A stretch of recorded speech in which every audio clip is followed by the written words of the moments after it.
জীবন্ত আব্বা পিতা, তোমার পবিত্র নামের ধন্যবাদ, তোমার গৌরব, তোমার প্রশংসা করি প্রভু। তুমি ধন্য, তুমি জীবন্ত, তুমি জাগ্রত ঈশ্বর পিতা। আজ আমরা ধন্য হয়েছি যে তোমার সেবা আমরা করতে পারি প্রভু। কোন জাতির এমন নিকটবর্তী ঈশ্বর নাই যেমন আমাদের ঈশ্বর সদা প্রভু। ও প্রভু, তোমায় ধন্যবাদ করি যে তুমি আমাদের এত সুন্দর সুযোগ করে দিয়েছো। আমরা একসাথে মিলিত হয়ে তোমার গুণকীর্তন করতে পারছি, তোমার বাক্য শুনবো প্রভু। তাই তোমায় ধন্যবাদ করি প্রভু, কেননা যেখানে তোমার বাক্য সেখানে আশীর্বাদ, সেখানেই অনুগ্রহ প্রভু। তোমায় ধন্যবাদ করি প্রভু। বিশেষ করে প্রভু প্রার্থনা করি সারাদিনে কথাবার্তায়, চিন্তায়, অবহেলায় যা কিছু পাপ, অন্যায়, অযোগ্যতা যদি আমার দেখে থাকো, তুমি নিজ গুণে ক্ষমা করো প্রভু। এখন তুমি এই সহভাগিতাকে আশীর্বাদ করো। আমরা যতজন এসছি প্রভু, প্রত্যেকের পাপ অপরাধ তুমি ক্ষমা করো। হে পবিত্র আত্মা, এই সহভাগিতা তুমি নিজে থেকে পরিচালনা করো। তুমি যা বলতে চাও প্রভু, তুমি নিজে থেকে বলে দিও প্রভু, যেন আমরা শুনি এবং আমাদের কর্ণ থেকে মর্মে প্রবেশ করে এবং তোমার বাক্য শুনে সেই মতন যেন আমরা জীবন যাপন করতে পারি। বিশ্ব মহাশয়কে বিশেষ আশীর্বাদ করো। আমাদের দাসী কৃষ্ণাদিকেও তুমি আশীর্বাদ করো প্রভু। ও প্রভু, তাদের মধ্যে দিয়ে তুমি সুন্দর বাক্য আমাদের কাছে পরিবেশন করো। সাক্ষ্য, গান যা কিছু হবে পবিত্র আত্মা তুমি নিজে থেকে পরিচালনা করো। সবার ভার নিয়ে প্রভু এই গৃহ যে আয়োজন করেছে এদেরকেও অনেক আশীর্বাদ করো, অনেক অনুগ্রহ করো। আমরা যতজন এসছি প্রভু, আমাদের সকলেরই কিছু না কিছু প্রার্থনা রয়েছে পিতা। আমাদের সমস্ত প্রার্থনার উত্তর দানে তুমি পরিতৃপ্ত করো। আমরা যেন সমস্ত মন, সমস্ত প্রাণ, সমস্ত শক্তি দিয়ে তোমাকে ভালোবাসতে পারি, তোমারই সেবা করতে পারি এবং প্রতিবেশীকেও ভালোবাসতে পারি। মরণের শেষ জীবন পর্যন্ত যেন তোমাকে ধরে থাকতে পারি, তোমাকে সামনে রেখে যেন এগিয়ে চলতে পারি পিতা। এই আশীর্বাদে অনুগ্রহ করো। সবার ভার নিও। এই ছোট্ট প্রার্থনা প্রিয় যিশু তোমারই নামে চাইবা, আমেন।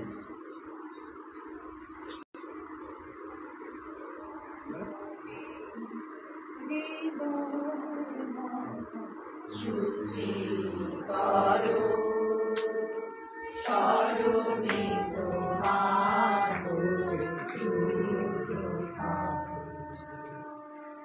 পেসমেকার লাগানো তো বেশি জোরে করতে পারি না। স্মরণে তোমার আমার সুন্দর আমার গানে মহান্ত তারা পুষ্পকারে আমার সুন্দর আমার গানে মহান্ত তারা পুষ্পকারে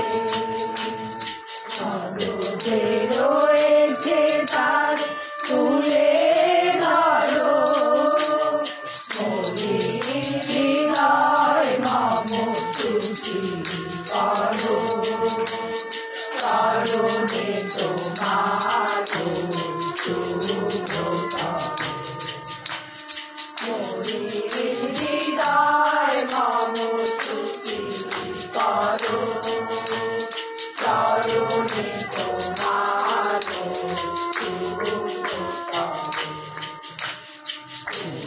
বেদনে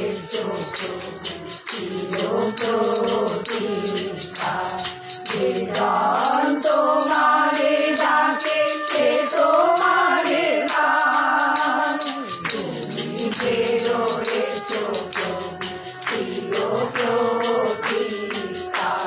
বেদান্ত মারে ডাকে সে তোমারে পায় তোমার বেদিতে মোর বেদনার ভার ও নারদু তুলসী তোমার তোমার বেদিতে মোর বেদনার ভার ও নারদু তুলসী তোমার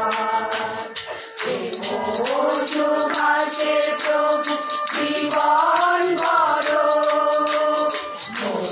মনিরায় নম তুলসী কর চরণে তোমার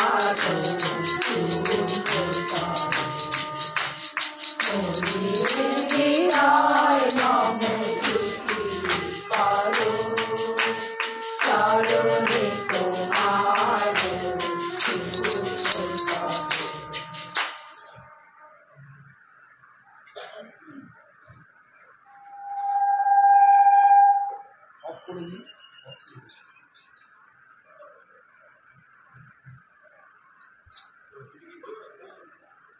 না আমি ওই কয়েকজনকে একটু সাক্ষ্য দিতে বলছি ছোট করে, কারণ সময় হয়ে গেছে অনেকটা। ইয়ে হ্যাঁ, ওই রজনী সাক্ষ্য দাও কিভাবে ঈশ্বর তোমাকে, না ও বলবে জোরে বলবে।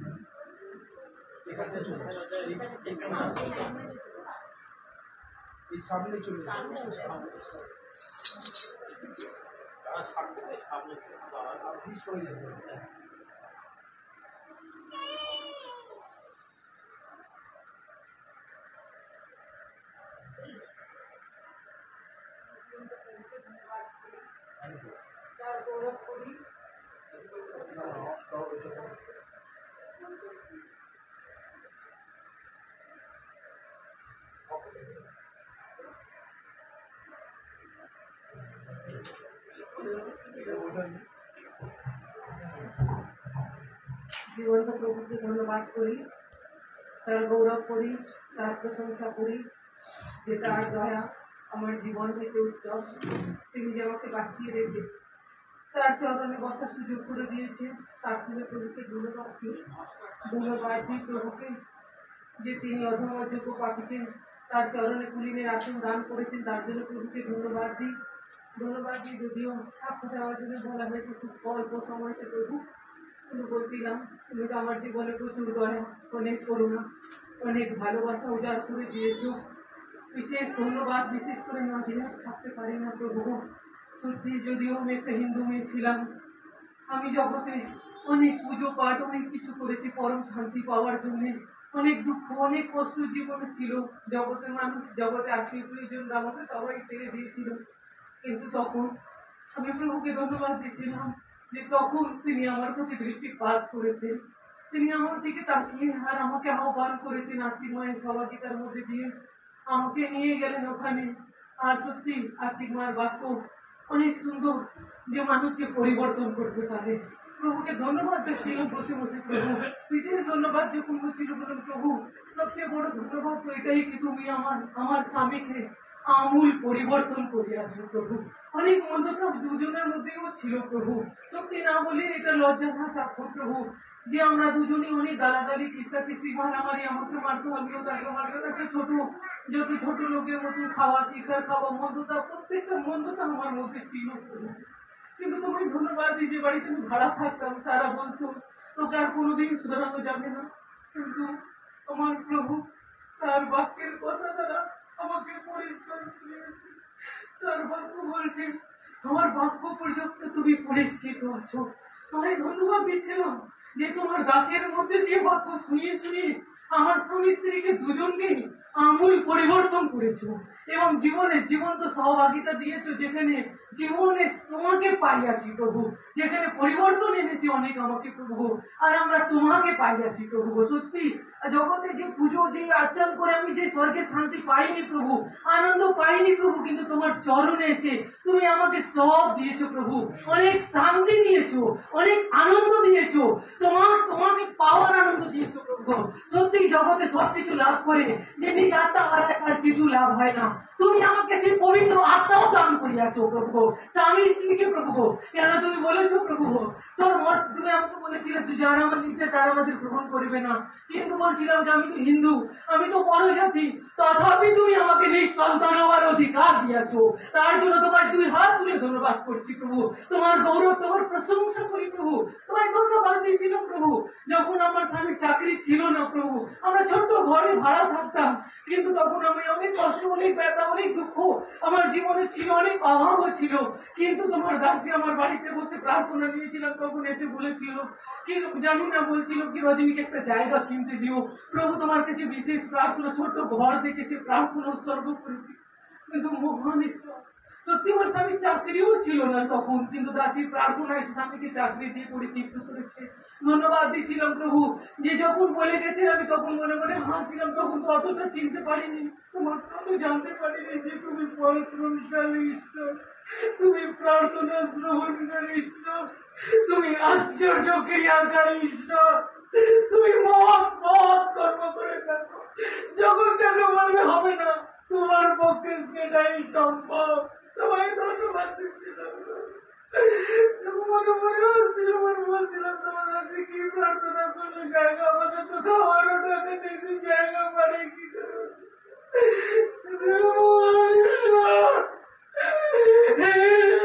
তোমার আশ্চর্য লাগা, তুমি আমাকে দেখালে। দেখছিলাম আমার স্বামীর মালিক হলো কিভাবে প্রভু, সে টাকা দিয়ে বললো প্রভু যে তুমি যাও জায়গা কি, যে 1 লাখ টাকা, ওই টাকার মধ্যে আমি যে জায়গায় থাকি সে 1 লাখ টাকার মধ্যে ওই 1.5 কাঠা জায়গার মধ্যে আমার সাথে তুমি তুলে রেখেছি, তুমি সেই জায়গা পেতে দিয়েছো প্রভু। তোমায় ধন্যবাদ দিচ্ছিলাম। যখন বলছিল রাস্তা মাটি কেটে দিচ্ছিল, রাত্রিমাকে বলতে গেছিলাম দিদি সব মাটি কেটে দিচ্ছে, আমার রাত্রিমা বলছিলাম এইসব কিছু জানি না, বর্ষার আগে তোকে বাড়ি করে চলে যেতে, আমি কি করে যাবি আমি জানি না, কিন্তু আমার প্রভু তোকে নিয়ে যাবে। আয় অর্ডারের কাছে আমরা প্রার্থনা করি। তোমায় ধন্যবাদ দিচ্ছিলাম। আজ আমরা স্বামী স্ত্রী আলোচনা করি, জগতে অনেককে বলেছি প্রভু, আমরা আজও আশ্চর্য প্রভু, আমরা কি করে প্রভু, যার খাওয়ার ক্ষমতা নাই, যার চাকরি হতো বাইরে নাই, কিন্তু তুমি কি দয়া করিলে, কি করুণা তুমি আমার জীবনে করিলে। বেড়ার বাড়ি তোমার দাসী মনে, কিন্তু তুমি যাকে দাও যাচ্ছি না চিন্তার অতিরিক্ত দিয়ে থাকো প্রভু। তুমি আমাকে বেড়ার বাড়ি না, ছাদওয়ালা না, 1 তলা 2 তলা বাড়ি করার সুযোগ করে এই অপূর্ব দয়ার জন্য তোমায় দোয়া তুলে ধন্যবাদ দিই প্রভু। 14টা বছর এই 30 তারিখ আসলে আমি 14টা বছর ওই ঘরে বাস করছি প্রভু। অনেক অনেক সাপোর্ট এই বাড়ির মধ্যে দিয়ে প্রভু, যতবার তোমার দাসী অনেক প্রার্থনা, কতবার তুমি আমার প্রতি কৃপা দৃষ্টি করেছিলে প্রভু। সেই ছাদ ঢালাই হয় প্রভু, মেঘ কালো হয়ে গেছে, এবার বৃষ্টি নামে নামে করে, আর তখন সিঁড়িও হয় না, কিন্তু আর্থিক মাস সিঁড়ি ভাসবে বলে না, আমি ছাদে গিয়ে প্রার্থনা দেব। আমাদের মিস্ত্রি যতজন কাজ করছিল, বৃষ্টি এই নাম নিচে ফেলে গেছে, কিন্তু বৃষ্টি এবার নেমে একদম কালো কুচকুচে, কিন্তু আমার আর্থিক মাস জল নিয়ে উপর দিকে আকাশকে জড়িয়ে বললো বৃষ্টি হতে দিও না, কম টাকা আর কোনো মতে যেন ক্ষতি না হয়। তোমায় বলে ধন্যবাদ করবো, তুমি বৃষ্টি হতে দাও নি, সেই রাত 12টার পর বৃষ্টি হয়েছে। কত দয়া তুমি আমাদের জীবনে করেছো প্রভু, তা বলে শেষ করতে পারি না। ধন্যবাদ দিচ্ছিলাম প্রভু নিজের জন্য প্রভু, যে যখন আমি তোমাকে চিনি জানি, তোমার পথে হাঁটতে শিখেছি, তখন শত্রু আক্রমণ করলো। আমার গলায় গ্ল্যান্ড টিভিতে একটা দুটো পুঁজ রক্ত সবসময় বেরোতো, শরীর একদম ঘায়ল করে দিয়েছে। আমার স্বামী অনেক পিছিয়ে ডাক্তার সব করেছে, সবাই বলেছে তোর বউ আর বাঁচবে না, অপারেশন করালে ক্যান্সারের দিকে চলে যাবে। সবাই বলে জাতি প্রয়োজন, সে প্রভুকে স্বীকার করেছে, প্রভুর ধর্ম নিয়েছে, এই জন্য আর বাঁচবে না। ওই ধন্যবাদ দিচ্ছিলাম। আমার গৌরব করছিল, প্রভু ওকে যখন হসপিটালে অ্যাডমিট করে দিল, আমার বড় অপারেশন করাবে, আমি বলছিলাম আমি সেই তো মরেই যাবো, কিন্তু আমার আর্থিক সাথে একবার মনে কথা বলিয়ে দাও। আমার আর্থিক মাকে আমি ফোন করছিলাম, বলছি তুই কাঁদছিস কেন, কি হয়েছে? বলে এরকম আমাকে ভর্তি করে দিয়েছে, ভর্তি হবে। তখন আমার আর্থিক মা বলছিল তুই কি চাস? আমি বলছিলাম আমি বাড়ি আসতে চাই। তখন বললো তবে যিশুর নামে চলে আয়, আমার প্রভু তোকে সুস্থ করবে। আমি উঠে এক গ্লাস জল খাওয়ার ক্ষমতা ছিল না, কিন্তু আমার আর্থিক মা আমাকে ফোনে প্রার্থনা দিল। আর আমি সেলাই খুলে বললাম আমি আর কিচ্ছু জানি না, আমি বাড়ি যাবো, আমি কোনো ওটি করাবো না। আমি চলে এসেছিলাম বাড়িতে। আমার আর্থিক মা এসেছিল বাড়িতে দেখতে, বলছিল ছোট বাচ্চা রেখে ওকে মরে দিত। আমি সবাই বলছে আমি বাঁচবো না। আমার আর্থিক মা বলছে দুর্বকা, তুই কেন চিন্তা করছিস? কিছুর সঙ্গে যোগাযোগের শুভ ফল হয়, তুই বাঁচবি, তুই সাক্ষ্য বহন করবি।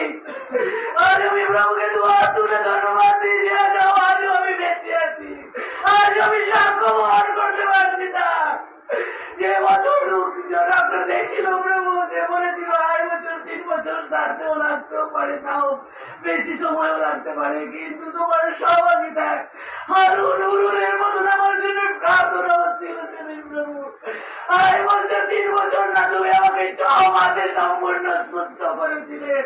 আমি পুনরায় হাঁটা চলা খাওয়া দাওয়া সব করতে পারছিলাম প্রভু। তোমায় তোমার তুলে ধন্যবাদ। যে ডাক্তার আমাকে বলছিল গিয়ে জিজ্ঞেস করো অন্য পেশেন্টকে অমনি কি করে সুস্থ হয়েছে। আর আমি বলি আমার সর্বশক্তিমান ঈশ্বর আমার সঙ্গে শক্তি আছে, তিনি আমার পক্ষে কার্য সাধনকারী ঈশ্বর, তিনি পরাক্রমশালী ঈশ্বর। যখন বলে হবে না, তখন তিনি কার্য সাধন করিয়া থাকেন। তোমায় ধন্যবাদ দিই, তোমার গৌরব করি, তোমার প্রশংসা করি যে আজ তুমি আমার ঈশ্বর হইয়াছো প্রভু গো। আজ বলতে পারি যে তুমি আমার ঈশ্বর প্রভু গো। আজ আমার স্বামী চাকরি থাকে না, মাঝে মাঝে অনেক কষ্ট ব্যথা, কিন্তু তোমায় ধন্যবাদ দিচ্ছিলাম প্রভু। জলের দিকে তোমার চরণে দৌড়াচ্ছি প্রভু, তুমি আমাকে না খাইয়ে রাখুনি প্রভু গো, তুমি আমাকে অন্য ভিক্ষা করতে দাওনি প্রভু, তুমি অন্য উত্তম দ্রব্যে মুখ পরিত্যক্ত করে রাখো প্রভু। ইয়া তোমার দয়া প্রভু গো, তাই তোমায় কৃতজ্ঞ চিত্তে তোমার তুলে ধন্যবাদ করি, তোমার গৌরব তোমার প্রশংসা করি প্রভু। অনেক দয়া করেছো প্রভু, যদি বলি তবে শেষ হবে না। অনেক অনেক প্রভু আমার মধ্যে তুমি আমার মাসিকে আমার বোনকে প্রত্যেককে তোমার চরণে আনতে তুমি সাহায্য করেছো। প্রত্যেকে তোমাকে দেখেছে, তোমার মহিমা দেখেছে প্রভু, তোমার দয়া দেখেছে প্রভু, তারা তোমার চরণে আসতে বাধ্য আর বলতে বাধ্য প্রভু। আর কি মিষ্টি এমন ঈশ্বর কাছে আমরা পাইয়াছি প্রভু। তোমায় ধন্যবাদ দিই, কোন দেব দেবতা এমন উত্তর দিতে পারে না, এত আনন্দ দিতে পারে না যা আমার সদা প্রভু আমাদের উত্তর দিতে পারে, আমাদের আনন্দ দিতে পারে। সব কিছুর জন্য যত দয়া করেছে প্রভু, সব কিছুর জন্য তোমায় দুহাত তুলে ধন্যবাদ করি, তোমার গৌরব তোমার প্রশংসা করি।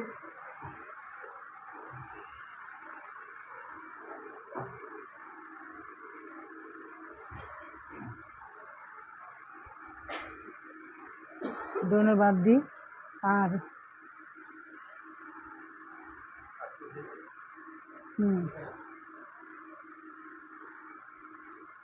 ধন্যবাদ দিতে পারো গোপা, সাক্ষ্য দাও।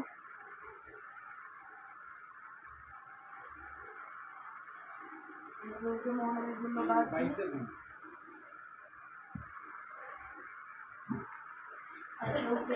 ধন্যবাদ দিই, তার গৌরব তার প্রশংসা করি। সত্যি প্রভুকে ধন্যবাদ দিই যে আমি যখন আহ্বান নিই আমার মায়ের মাধ্যমে, তখন আমার বয়স 16, 2005 সালের কথা বলছি, তখন ক্লাস আমি 8-এ পড়ি। প্রভুকে ধন্যবাদ দিই। যেতাম আর আমি তখন টিভি দেখতাম, খেয়ে দেখতাম, আমি বলতাম দূর ভালো লাগে না, এই টাইমে টিভি দেখি আর এই টাইমে প্রার্থনার সহভাগিতা। কিন্তু ধন্যবাদ দিই, যত দিন গেছে আজও এই পর্যন্ত সত্যি জগৎ অসার, কিন্তু প্রভুকে আছে সার। জীবনে তার পথে চলতে চলতে জীবনে আমি যা কিছু পেয়েছি আজ এই পর্যন্ত সব তার দয়ায়। ধন্যবাদ দিই আমার আত্মিক মায়ের জন্য। সত্যি তার মাধ্যমে তিনি আমাকে 2006 সালে পরিত্রাণ দেন। আর সত্যি কি সঙ্গীতাতে বলছে, আহা বিনয় করি পরিত্রাণ দাও, আহা বিনয় করি সৌভাগ্য দাও। সত্যি আমাকে 2006 সালে পরিত্রাণ দেওয়ার পরে আমার ছিল 2007 মাধ্যমিক, 2009 ছিল আমার উচ্চ মাধ্যমিক, কিন্তু উচ্চ মাধ্যমিকে আমি ইংলিশে ব্যাক পেলাম। কিন্তু প্রভুকে ধন্যবাদ দিই, ইয়াই আমার জীবনে সাক্ষ্য যে আমি বাংলা মিডিয়ামের স্টুডেন্ট, ইংলিশেই আমি ব্যাক পেলাম। আর আমার আত্মিক মা, আমার মাথায় যখন আমরা দুজন সহভাগিতার সন্তান দিয়েছিলাম, আমার আরেক যেটু মেয়ে দিয়েছিল, কিন্তু আমার আত্মিক মা আমার মাথায় হাত রেখে একটা কথাই বলেছিল, যারা তার সংকল্প অনুসারে আহত তাহাদের জীবনে যা কিছু ঘটে সব একসাথে মঙ্গলার্থে ঘটে। প্রভুকে ধন্যবাদ দিই সেই বাক্য অনুযায়ী। আর একটা কথা আমাকে বলেছিল যে জলস্রোতে তীরে রকিত দিককে সদৃশ, যাহা যথা সময় ফল দেয়, যাহার পত্র ম্লান হয় না, আর সে যা কিছু করে তাহাতেই কৃতকার্য হয়। ধন্যবাদ দিই সেই দুই বাক্য অনুযায়ী আজও আমার জীবনে প্রভু কার্য সাধন করে চলেছে। ধন্যবাদ। ইংলিশে ব্যাক পেলাম, সবাই বললো ব্যাক রেজাল্ট আবার ব্যাক হয়, কখনো ব্যাক রেজাল্ট তাড়াতাড়ি ফেরত আসে না পাস করে। প্রভুকে ধন্যবাদ দিই, সত্যি তার সাথে সংযোগে শুভ ফলই দেখতে দিয়েছে। যখন 2010 সালে আমি ব্যাক রেজাল্ট দিচ্ছি, আত্মিক মায়ের কাছে আশীর্বাদ সাহায্য প্রার্থনা নিয়ে গেলাম, প্রভু আমাকে সুন্দর মতন উত্তীর্ণ হতে দিল। আমার বাবার মনের ইচ্ছাও ছিল যে আমি নার্সিং করি, কিন্তু প্রভুকে ধন্যবাদ দিই আমার ইচ্ছা ছিল আমি টিচারি লাইন যাই। আর আমার আত্মিক মাকে গিয়ে আমি যখন বললাম, আত্মিক মায়ের কাছেই যেতাম আমি ইংলিশ শিখতে, আমি বললাম আমি পারবো না, আমার পক্ষে অসম্ভব। মাসে ইংলিশে আমি ব্যাক পেয়েছি, আর মিশন মার্সি অ্যাসেম্বলি থেকে আমি ইংলিশেই আমার নার্সিং জিএনএম কোর্স ডিপ্লোমা করবো, পুরো 3.5 বছর ইংলিশে। আমি বললাম আমি তো অতই জলে পড়বো, একে বাংলা মিডিয়ামের স্টুডেন্ট কি করে পড়বো। কিন্তু মহান ঈশ্বর ধন্যবাদ দিই, সেই টাইমে আমার মাসির ছেলেও ডক্টরি করছে, আর আমিও যাচ্ছি ইংলিশ পড়ার জন্য, ওখানে পড়তে যাব, সেই কোর্স করার জন্য। ধন্যবাদ দিই সুন্দর সহভাগিতা আমার জীবনে দান করেছিল আত্মিক মা। গোটার সহভাগিতায় সত্যি 1 কোটি টাকা দিয়েও একটা প্রার্থনার উত্তর পাওয়া যায় না, কিন্তু অবিরত আমাদের জন্য প্রার্থনা হয়েছিল। দাদা ডক্টর হচ্ছে, আমি নার্সিং স্টাফ হয়ে উঠবো। আর আত্মিক মাকে সত্যি ভাওবাদীকে না জানিয়ে কোনো কাজ করে না, সেই ভাওবাদী যাহাকে তিনি আগাম দেখায় তারপরে তিনি কার্য সাধন করেন। আর আমার জীবনে এই পর্যন্ত যা কিছু করেছে তিনি আগাম দেখিয়েছে, তারপরে তিনি কার্য সাধন করেছে। কোথায় নার্সিং নেব, কোথায় পড়বো, কি ড্রেস পরবো, কি কালারের ক্যাপ পরবো, দেখিয়ে দিয়েছে। আত্মিক মা বলছে জানিস গোপাল তুই তো নার্সিং ট্রেনিং নিচ্ছিস, দেখলাম অসম্ভব, আমার পক্ষে সম্ভবই নয়, আমি কি করে ইংলিশের প্রথম বছরই 12টা সাবজেক্ট, তারপরে এত আমি পারি না, আমি বাংলা মিডিয়ামের স্টুডেন্ট, ইংলিশের কাছে ইংলিশে ব্যাপারে। কিন্তু মহান ঈশ্বর, যখন আমি 3rd ইয়ার এক্সাম দিচ্ছি, সব যখন ইংলিশে লিখছি, এত কমন পেয়েছি, লিখবো, আর প্রভু আমার সাথে কথা বলছে দেখো কিসে লিখছো, বাংলায় কি ইংলিশে। প্রভুকে ধন্যবাদ দিই যে সত্যি যখন যখন বলে হবে না, যখন যখন বলে অসম্ভব, কিন্তু আমার ঈশ্বরের পক্ষে বলে আমার পক্ষে সকলই সম্ভব। ধন্যবাদ দিই আজ তিনি কার্য সাধন করেছে, আমাকে নার্সিং স্টাফ হয়ে উঠতে সাহায্য করলো। 2016 সালে যখন আমি যাচ্ছি বাবা মায়ের সাথে যাচ্ছি গভর্নমেন্ট সার্ভিসের পরীক্ষা দিতে, আত্মিক মাকে একটা কথা বলে আমি যাচ্ছি, তখন বললো যা, যদি প্রভুর ইচ্ছা হয় প্রভু কার্য সাধন করবে। গেলাম পরীক্ষা দিতে।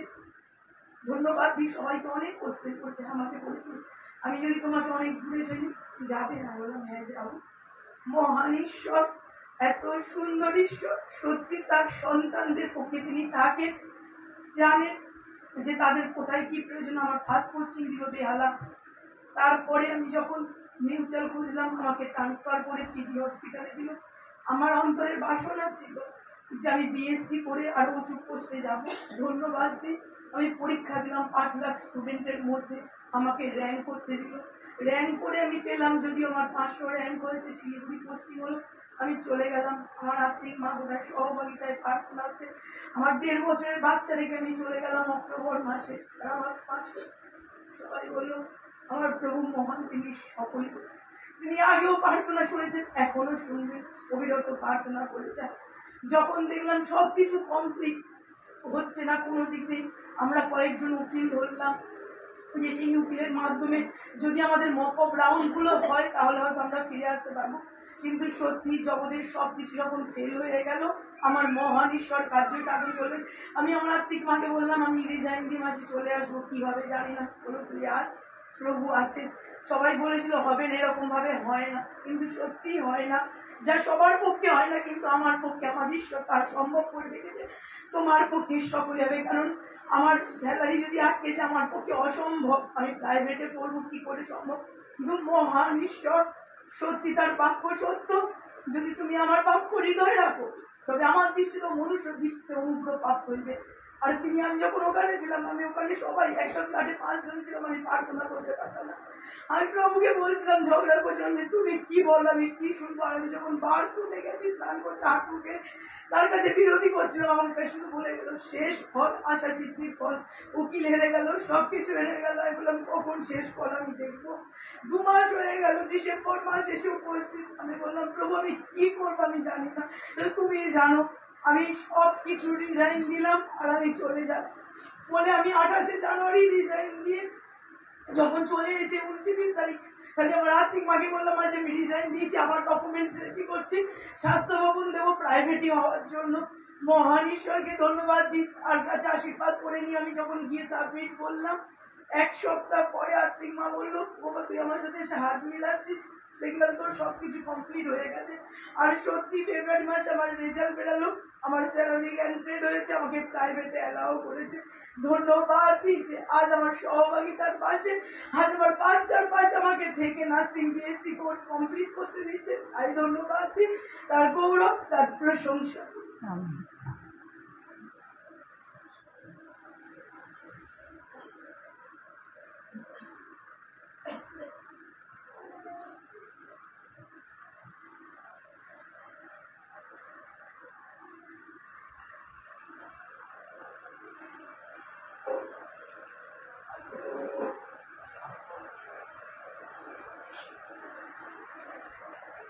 খুব ছোট্ট করে আমি একটু ঈশ্বরের কথা বলতে চাই, কারণ পাদ্রীবাবু বিশপ মহাশয় এসছেন, তিনি বলবেন, আমরা শুনব। আর আমি খুব ছোট্ট করে মানে আদি পুস্তক 29 অধ্যায় 34-35 পদ, এই 2 পদ শুনতে হবে না, আমি বলছি। আমি এটুকু জানি যে যাকব রাহেলকে ভালোবাসত, লেয়াকে ভালোবাসত না। ঈশ্বর লেয়াকে অবজ্ঞাত দেখে তিনি লেয়ার গর্ভ খুলে দিলেন, আর প্রথম সন্তান হলো, তার নাম রুবেন। সে মনে ভাবলো আমার সন্তান হয়েছে, এবারে আমাকে আমার স্বামী ভালোবাসবে। তারপর সে দেখছে তাও ওর স্বামী ওকে ভালোবাসে না। আবার ওর একটি সন্তান হলো, নাম হলো শিমিয়ন।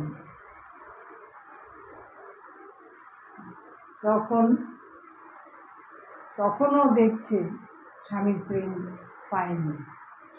তারপর সে আবার একটি সন্তান প্রসব করল, তার নাম লেবি।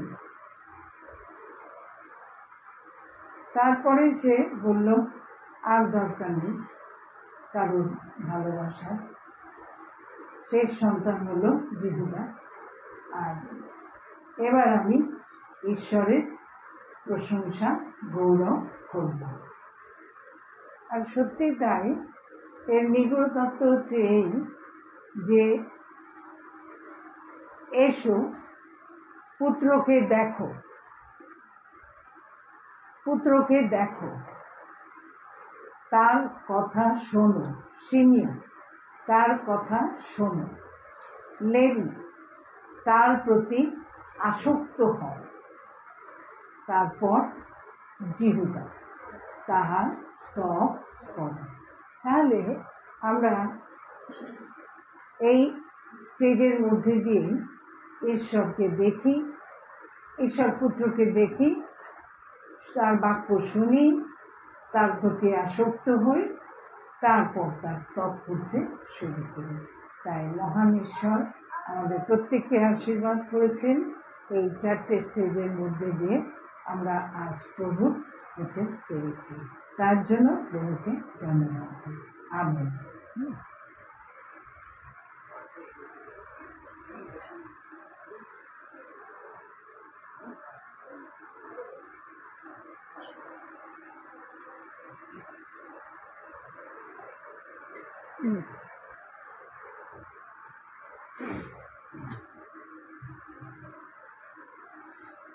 আমি মহান ঈশ্বরকে ধন্যবাদ করি সুন্দর এই দিনটার জন্য। আজকে এই 17 তারিখটা ঈশ্বরের পুরো মনোনীত ছিল। অনেক দিন ধরে আমি প্রার্থনা রাখছিলাম যে এই দিনটার জন্য, যেন এই দিনটার মধ্যে দিয়ে প্রভুর নাম গৌরবান্বিত মহিমান্বিত হয়। যেমন আমাদের সহভাগিতা, সেরকম বিশপ মশাইয়ের মধ্যে দিয়ে, আত্মিক মায়ের মধ্যে দিয়ে প্রভু সেই প্রার্থনার উত্তর দিচ্ছে। তার জন্য মহানামে ধন্যবাদ করি। বিশেষ করে আমি ছোট্ট করে একটু উদ্দেশ্য বলে তার আর একটু ধন্যবাদ দেবো যে আজকে মহান ঈশ্বরের দয়ায় আমি 2012 সাল থেকে এই সহভাগিতায় নিযুক্ত হয়েছি। তখন প্রভুকে আমি আগে চিনতাম না, জানতাম না, প্রভুর গৌরব করতেও জানতাম না। কিন্তু 2012-তে যখন আমি এই সহভাগিতা আত্মিক মায়ের কাছে এলাম, তার মুখের বাক্যের মধ্যে দিয়ে ঈশ্বর আমাকে আকর্ষণ করেছিল। আর সেই পর থেকে আজও পর্যন্ত প্রভুর পথে দৌড়াবার শক্তি আমাকে দিয়েছেন। 2013-তে আমাকে পরিত্রাণ প্রাপ্ত হতে সাহায্য করেছেন। তারপর থেকে প্রভু আমার জীবনে অনেক দয়া, একটার পর একটা দয়া, যাহা মুখে বলে শেষ করতে পারবো না। তাই এই ধন্যবাদ আমি নিজের মুখে একা নয়, সকলে মিলে আমি এই ধন্যবাদ দিতে চাই। কারণ এই সহভাগিতার প্রার্থনা, আত্মিক মায়ের প্রার্থনায় আমি এত দূর পর্যন্ত আগাতেই পেরেছি। আমার সন্তানের জন্য বিশেষ প্রার্থনা এবং আমার এই গৃহে যে নির্মাণ হয়েছে প্রতিটা মুহূর্ত আমার আত্মিক মা আমার জন্য প্রার্থনা করেছেন। উনি এসে প্রতিটা মুহূর্তে ভিত প্রতিষ্ঠা থেকে ছাদ ঢালাই থেকে সব কিছুতে ওনার আশীর্বাদে আমি এত দূর পর্যন্ত এগিয়ে এসেছি। তার জন্য মহান ঈশ্বরকে ধন্যবাদ করি। আরেকটি বিশেষ করে আমার সন্তানের জন্য যে স্কুলের জন্য বিশেষ প্রার্থনা ছিল, সেই প্রার্থনার উত্তরও প্রভু আমাকে এই সহভাগিতায় দিয়েছে। সেই সঙ্গে আরেকটি বিষয় আমি ধন্যবাদ করবো বিশপ মশাইয়ের জন্য, যে আমি একদিন যখন আমার ছেলে এপ্রিল মাসে অ্যানুয়াল পরীক্ষা হবে, আর আমরা ডিসিশন নিলাম যে একটা ভালো স্কুলে ওকে চান্স নিতে হবে, বা যাতে সেখান থেকে ভালোভাবে আইসিএসসি বোর্ডটা পরীক্ষা দিতে পারে। এই নিয়ে আমি খুবই চিন্তিত ছিলাম যে আমার ছেলের যদি রেজাল্টটা ভালো না হয় তাহলে অন্য ভালো স্কুলে কী করে চান্স দেবে। আর আমি ওকে সবসময় বলছিলাম যে তুই পড় আর প্রার্থনা কর, প্রভু দেখবি ঠিক সাহায্য করবে। আর এই বলে আমি খুব চিন্তিত ছিলাম। একদিন হঠাৎ আমাকে ঈশ্বর স্বপ্নের মাধ্যমে কিছু দেখিয়েছে। সেই স্বপ্নটা হচ্ছে, আমি যখন দেখছি যে আমার বাড়িতে অনেক প্রার্থনা হচ্ছে, আর প্রার্থনায় বিশপ মশাই এসেছেন, আরও অনেকেই এসেছেন, আর একটার পর প্রার্থনা হচ্ছে, আর আমি প্রার্থনা হয়ে যাওয়ার পর আমি একটু কাজে ব্যস্ত হয়ে গেছি, যে সবাই একজন করে সবাই চলে যাচ্ছে। আর আমি ভাবছি সবাই চলে যাচ্ছে, আমার সন্তানকে তো বিশপ মশাই আশীর্বাদ করলেন না, তাহলে কি হবে? আমার সন্তানের সামনে অ্যানুয়াল পরীক্ষা আছে। তখন সবাই যখন চলে আসে তখন দেখি বিশপ মশাই আমার পাশে এসে দাঁড়িয়ে আমি তখন বললাম, বিশপ মশাই আপনি তো আমার সন্তানকে আশীর্বাদ করলেন না, আশীর্বাদ করুন, আমার সন্তানের পরীক্ষা আছে, অ্যানুয়াল পরীক্ষা, ওকে ভালো করে পরীক্ষা দিতে হবে। তারপরে দেখলাম বিশপ মশাই আমার মুখের দিকে তাকিয়ে হাসলেন, আর হাসিটা আমার এখনো মনে হয়, আর বলল যে ঈশ্বর ওর মস্তকে অনেক আশীর্বাদ দিয়েছে আর অনেক বুদ্ধি দিয়েছে। এই বাক্যটা যখন ওনার মধ্যে থেকে আমি শুনতে পেলাম, তখন মনের মধ্যে অনেক শান্তি পেয়েছিলাম আর অপূর্ব শক্তিও পেয়েছিলাম। আর এতটাই আমি চিন্তার মধ্যে ছিলাম যে ভাবছিলাম প্রার্থনা তো করছি, উত্তর পাবো এরম মনে হচ্ছিল। কিন্তু ওই স্বপ্নটার মধ্যে দিয়ে ঈশ্বর আমার অন্তরে অনেক সাহস জুগিয়েছিল। আর আমি তারপর যে প্রার্থনা পড়ে যখন আমি স্কুলে যাই, ইন্টারভিউ দেয় আমার ছেলে, তারপর একটার পর একটা কৃতকার্য প্রভু আমাকে দিয়েছে এই প্রার্থনা। আর তারপর আমি বিশপ মশাইকে একটু ফোন করেছিলাম, যেহেতু স্বপ্ন পেয়েছিলাম আমি, তাই ওনার মাধ্যমে আমার সন্তান আশীর্বাদ প্রাপ্ত হয়েছিল, আমার সন্তানকে আশীর্বাদ করে দিয়েছিল। তার জন্য ঈশ্বরকে মহানামে ধন্যবাদ করি। আরেকটি বিশেষ করে সাক্ষ্য দিই যে যখন আমি এই সহভাগিতায় কেন আমি এলাম, যখন 12 সালে আমি এসেছিলাম, আমার বাড়ি মন্দ শক্তিতে ভরা ছিল। পুরো 9 বছর আমরা এই মন্দ শক্তির আক্রমণের মধ্যে অনেক অতিষ্ঠ হয়ে গেছিলাম, অনেক, যা মুখে বলে শেষ করা যাবে না। আমরা কাউকে বলতে পারতাম না এই মন্দ শক্তির এত অত্যাচার। আর যখন অনেক কিছু পাদ্রী, পুরোহিত, তারপরে মুসলিম, ওঝা, তারপরে হিন্দু, সমস্ত কিছু এসে আমার বাড়িতে অনেক কিছু করলো, কিন্তু তার কোনো কিছুতেই কোনো কিছু সমাধান হয়নি। হয়তো আসছে কিছুদিন ঠিক থাকছে, আবার সেই মানে মন্দ শক্তির আক্রমণ আবার শুরু হয়ে গেছে। এমন আক্রমণ, হয়তো হঠাৎ দেখতাম যে আগুন জ্বলে উঠলো, হঠাৎ দেখলাম যে যে কাঁচের জিনিস ছুঁড়ে ছুঁড়ে মারছে, মাটিতে চুরচুর হয়ে যাচ্ছে। আবার দেখছি যে হঠাৎ যে লিখে দিচ্ছে দেয়ালে যে আমার অমুক জিনিস চাই খেতে, নালে আমি খুব ক্ষতি করব। এই সমস্ত ভয়ে আমরা অতিষ্ঠ হয়ে থাকতাম। কিন্তু ঈশ্বরকে ধন্যবাদ করি, সেই সময় আমার এই সহভাগিতা আত্মিক মাকে ঈশ্বর আমাকে জুগিয়ে দিয়েছিলেন। তাই একদিনের প্রার্থনা ঈশ্বর আত্মিক মায়ের মধ্যে দিয়ে সেই গৃহের সে মন্দ শক্তিকে দূরীভূত করেছিল। তার জন্য মহান আমি ঈশ্বরকে আমি ধন্যবাদ করি, তার গৌরব করি, তার প্রশংসা করি।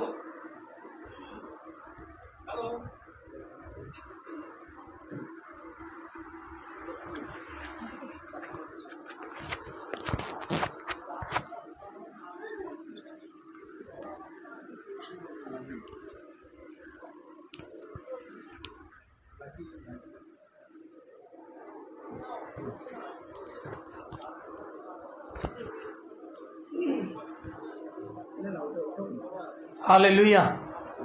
আমরা প্রার্থনায় আসি। এই সময় আমরা বাক্যে যাওয়ার আগে আমরা নিজেদেরকে নত করি, আর সেই প্রভুর সে বাক্য, যে বাক্য আমাদেরকে জীবন্ত বাক্য, সে যে বাক্যের মধ্য দিয়ে আমরা আমাদের জীবনকে খুঁজে পাই, আমাদের জীবনকে আমরা উজ্জীবিত করি, সেই বাক্য আমরা যাব। আর সেই বাক্যে যাওয়ার আগে আমি প্রার্থনা করি। পবিত্র পবিত্র বাহিনীগণের সদাপ্রভু মঙ্গলময় ঈশ্বর, তোমায় ধন্যবাদ করি, তোমার গৌরব করি, তোমার স্তুতি, তোমার প্রশংসা করি আব্বা পিতা, কারণ তুমি একমাত্র প্রভু, তুমি ধন্যবাদ পাওয়ার যোগ্য ঈশ্বর প্রভু। তাই তোমাকে কৃতজ্ঞ চিত্তে ধন্যবাদ জানাই, তোমার গৌরব করি যে আজকের এই সুন্দর সহভাগিতা, সুন্দর মুহূর্ত, তোমার সে পবিত্র আত্মার শক্তি এবং অনুপ্রেরণা আমাদের জীবনে তুমি প্রদান করলে, তার জন্য তোমার কাছে আমরা সকলে কৃতজ্ঞ প্রভু। তোমায় ধন্যবাদ দিলাম, তোমায় ধন্যবাদ জানাই প্রভু, যে সুন্দর সুন্দর সাক্ষ্যের মধ্য দিয়ে তুমি আরেকটি বার আমাদেরকে এখানে অনুপ্রাণিত করলে যে হ্যাঁ সত্যি তুমি কত জীবন্ত, কারণ তোমার কাছে যা যাচনা করি, যা চাই, তাই আমরা পাই। হালেলুয়া প্রভু। তাই তোমাকে ধন্যবাদ করি, তোমার গৌরব করি পিতা। এই সময় যে বাক্য আমরা শ্রবণ করব, খালি শ্রোতা নয়, আমরা যেন বাক্যের কার্যকারী হতে পারি। যিনি বাক্য দেবেন সে বিশপ ডক্টর শ্রীকান্ত দাসকে তুমি আশীর্বাদ করো, তোমার পবিত্র আত্মায় পরিচালনা দাও প্রভু, যেন তিনি আত্মায় পরিচালিত হয়ে তোমার সেই সুন্দর মধুর বাক্য আমাদের দিতে পারেন। আমরা আমাদের হৃদয়কে প্রভু খুলে রাখি এই সময়, জগতের সমস্ত বিষয় এই সময় দূরে থাক, শুধু তুমি থাকো আমাদের জীবনে প্রভু, যেন তোমার বাক্যের মধ্য দিয়ে আমরা আজকে সঞ্জীবিত হতে পারি। এই ছোট্ট বিনতি প্রার্থনা দয়াল যিশু তোমার চরণে চাইলাম, শ্রবণ ও গ্রাহ্য করো। Amen, amen.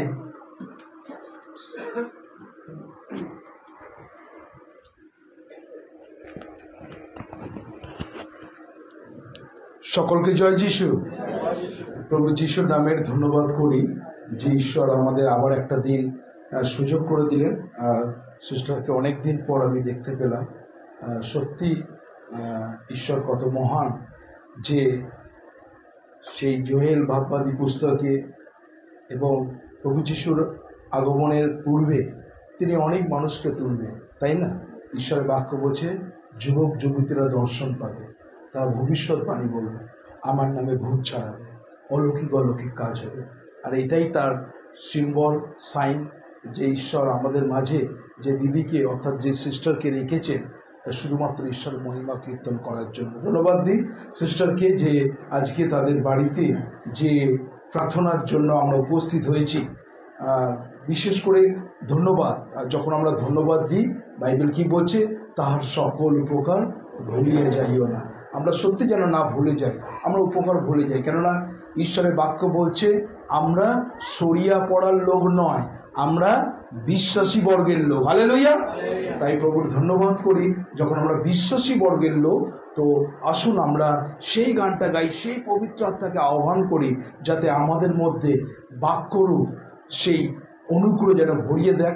শুধু বাক্য শ্রোতা নয়, যেন বাক্যের আমরা কার্যকারিতা হতে পারি। তো আসুন আমরা সেই গান গাই। যিনি যুগ পর্যায়ে রাজা, অক্ষয় অবিশ্ব, যিনি যুগ পর্যায়ে রাজা, অক্ষয় অবিশ্ব, একমাত্র ঈশ্বর, যুগ পর্যায়ে একমাত্র ঈশ্বর, যুগ পর্যায় যুগে যুগে তাহার সমাদর মহিমা হোক। Amen amen amen. তাহার সমাদর মহিমা হোক। Amen amen amen. আনন্দ করো প্রভুতে সদা, আবার বলি আনন্দ করো।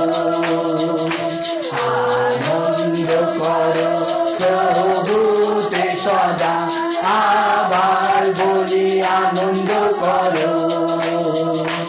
আনন্দ আনন্দ আবার বলি আনন্দ করো। আনন্দ আনন্দ আবার বলি আনন্দ করো। আনন্দ করো প্রভুতে সদা, আবার বলি আনন্দ করো।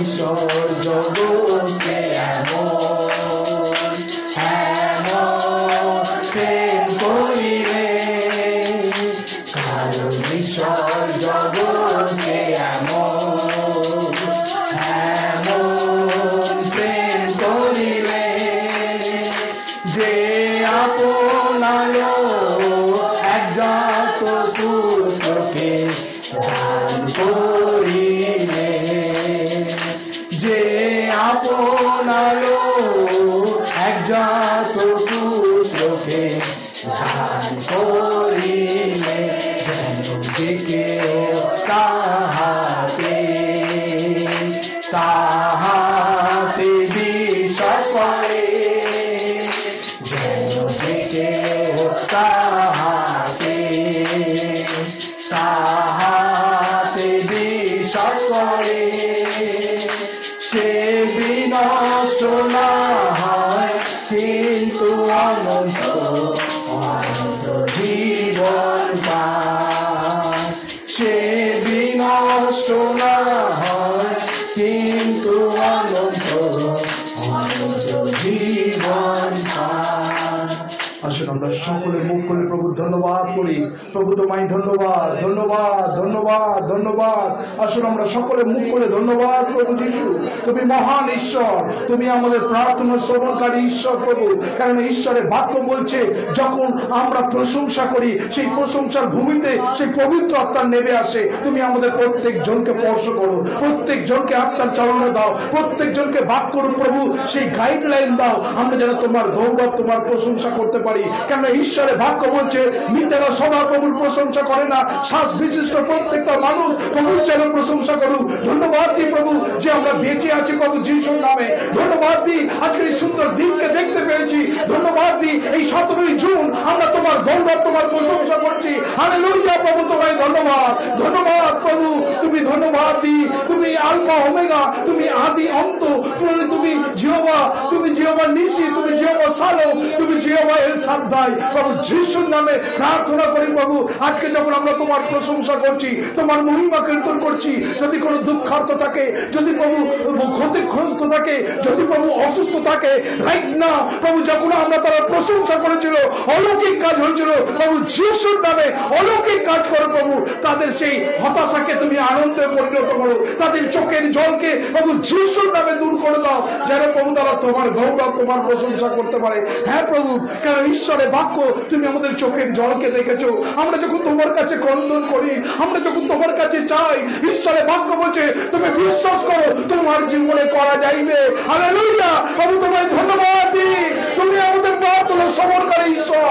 আমরা প্রভু জীবিত ঈশ্বরের কাছে প্রার্থনা করছি, যখন আমরা প্রার্থনা করি অলৌকিক কাজ হয় প্রভু, সেই মুখ করে দাও। হালেলুয়া প্রভু, তোমায় ধন্যবাদ দিই, ধন্যবাদ দিই। তুমি প্রত্যেক জনকে স্পর্শ করো, প্রত্যেক জনের মুখকে প্রভু যিশুর নামে খুলে দাও। হালেলুয়া, তোমার গৌরব হোক, তোমার প্রশংসা হোক, তোমার মহিমা কীর্তন হোক, তোমার মহিমা কীর্তন হোক প্রভু, তুমি মহান। হালেলুয়া হালেলুয়া, আমাদের আনন্দ, আমাদের চোখের জল আনন্দে পরিণত করছো প্রভু, আমরা তোমায় ধন্যবাদ দিই। আমাদের সেই দুঃখ তুমি আমাদের দূর করে দিয়েছো প্রভু। ঈশ্বরের বাক্য বলছে আমার আনন্দ তোমার কাছে ফিরিয়ে দিলাম। হালেলুয়া প্রভু, তোমায় ধন্যবাদ দিই প্রভু, তুমি আমাদেরকে স্পর্শ করেছো প্রভু। সমস্ত গৌরব তোমাকে দিই প্রভু। ধন্যবাদ প্রার্থনা প্রভু যিশু তোমার নামে চাই। আমেন, আমেন এবং আমেন, আমেন। আমরা প্রভুর উদ্দেশ্যে সকলে হাততালি দিয়ে thank you Jesus, thank you প্রভু, তোমায় ধন্যবাদ, ধন্যবাদ। সত্যি যখন আমরা ধন্যবাদ করি, যখন প্রশংসা করি, আমি একটাই জিনিস জানি, যখন পৌল আর সিল জেলের মধ্যে ধন্যবাদ করছিল, তাই না? তাদের উপরে কত অত্যাচার হয়েছিল, সারা রাত্রির তাদেরকে মেরেছে, অত্যাচার করেছে, কিন্তু তারা আউ করেনি, তারা হতাশা নিরাশ হয়নি, তারা বলেনি যে কোন ঈশ্বরের সেবা করলাম যার জন্য আমরা কারাঘরে। তারা কিন্তু সেটা বুঝে নিয়ে আক্ষেপ করেনি, কিন্তু সেই অবস্থার মধ্যে তারা কি করেছিল? ধন্যবাদ করেছিল। আর যত ধন্যবাদ করেছিল আর সমস্ত দরজা খুলে গেছিল। হালেলুয়া।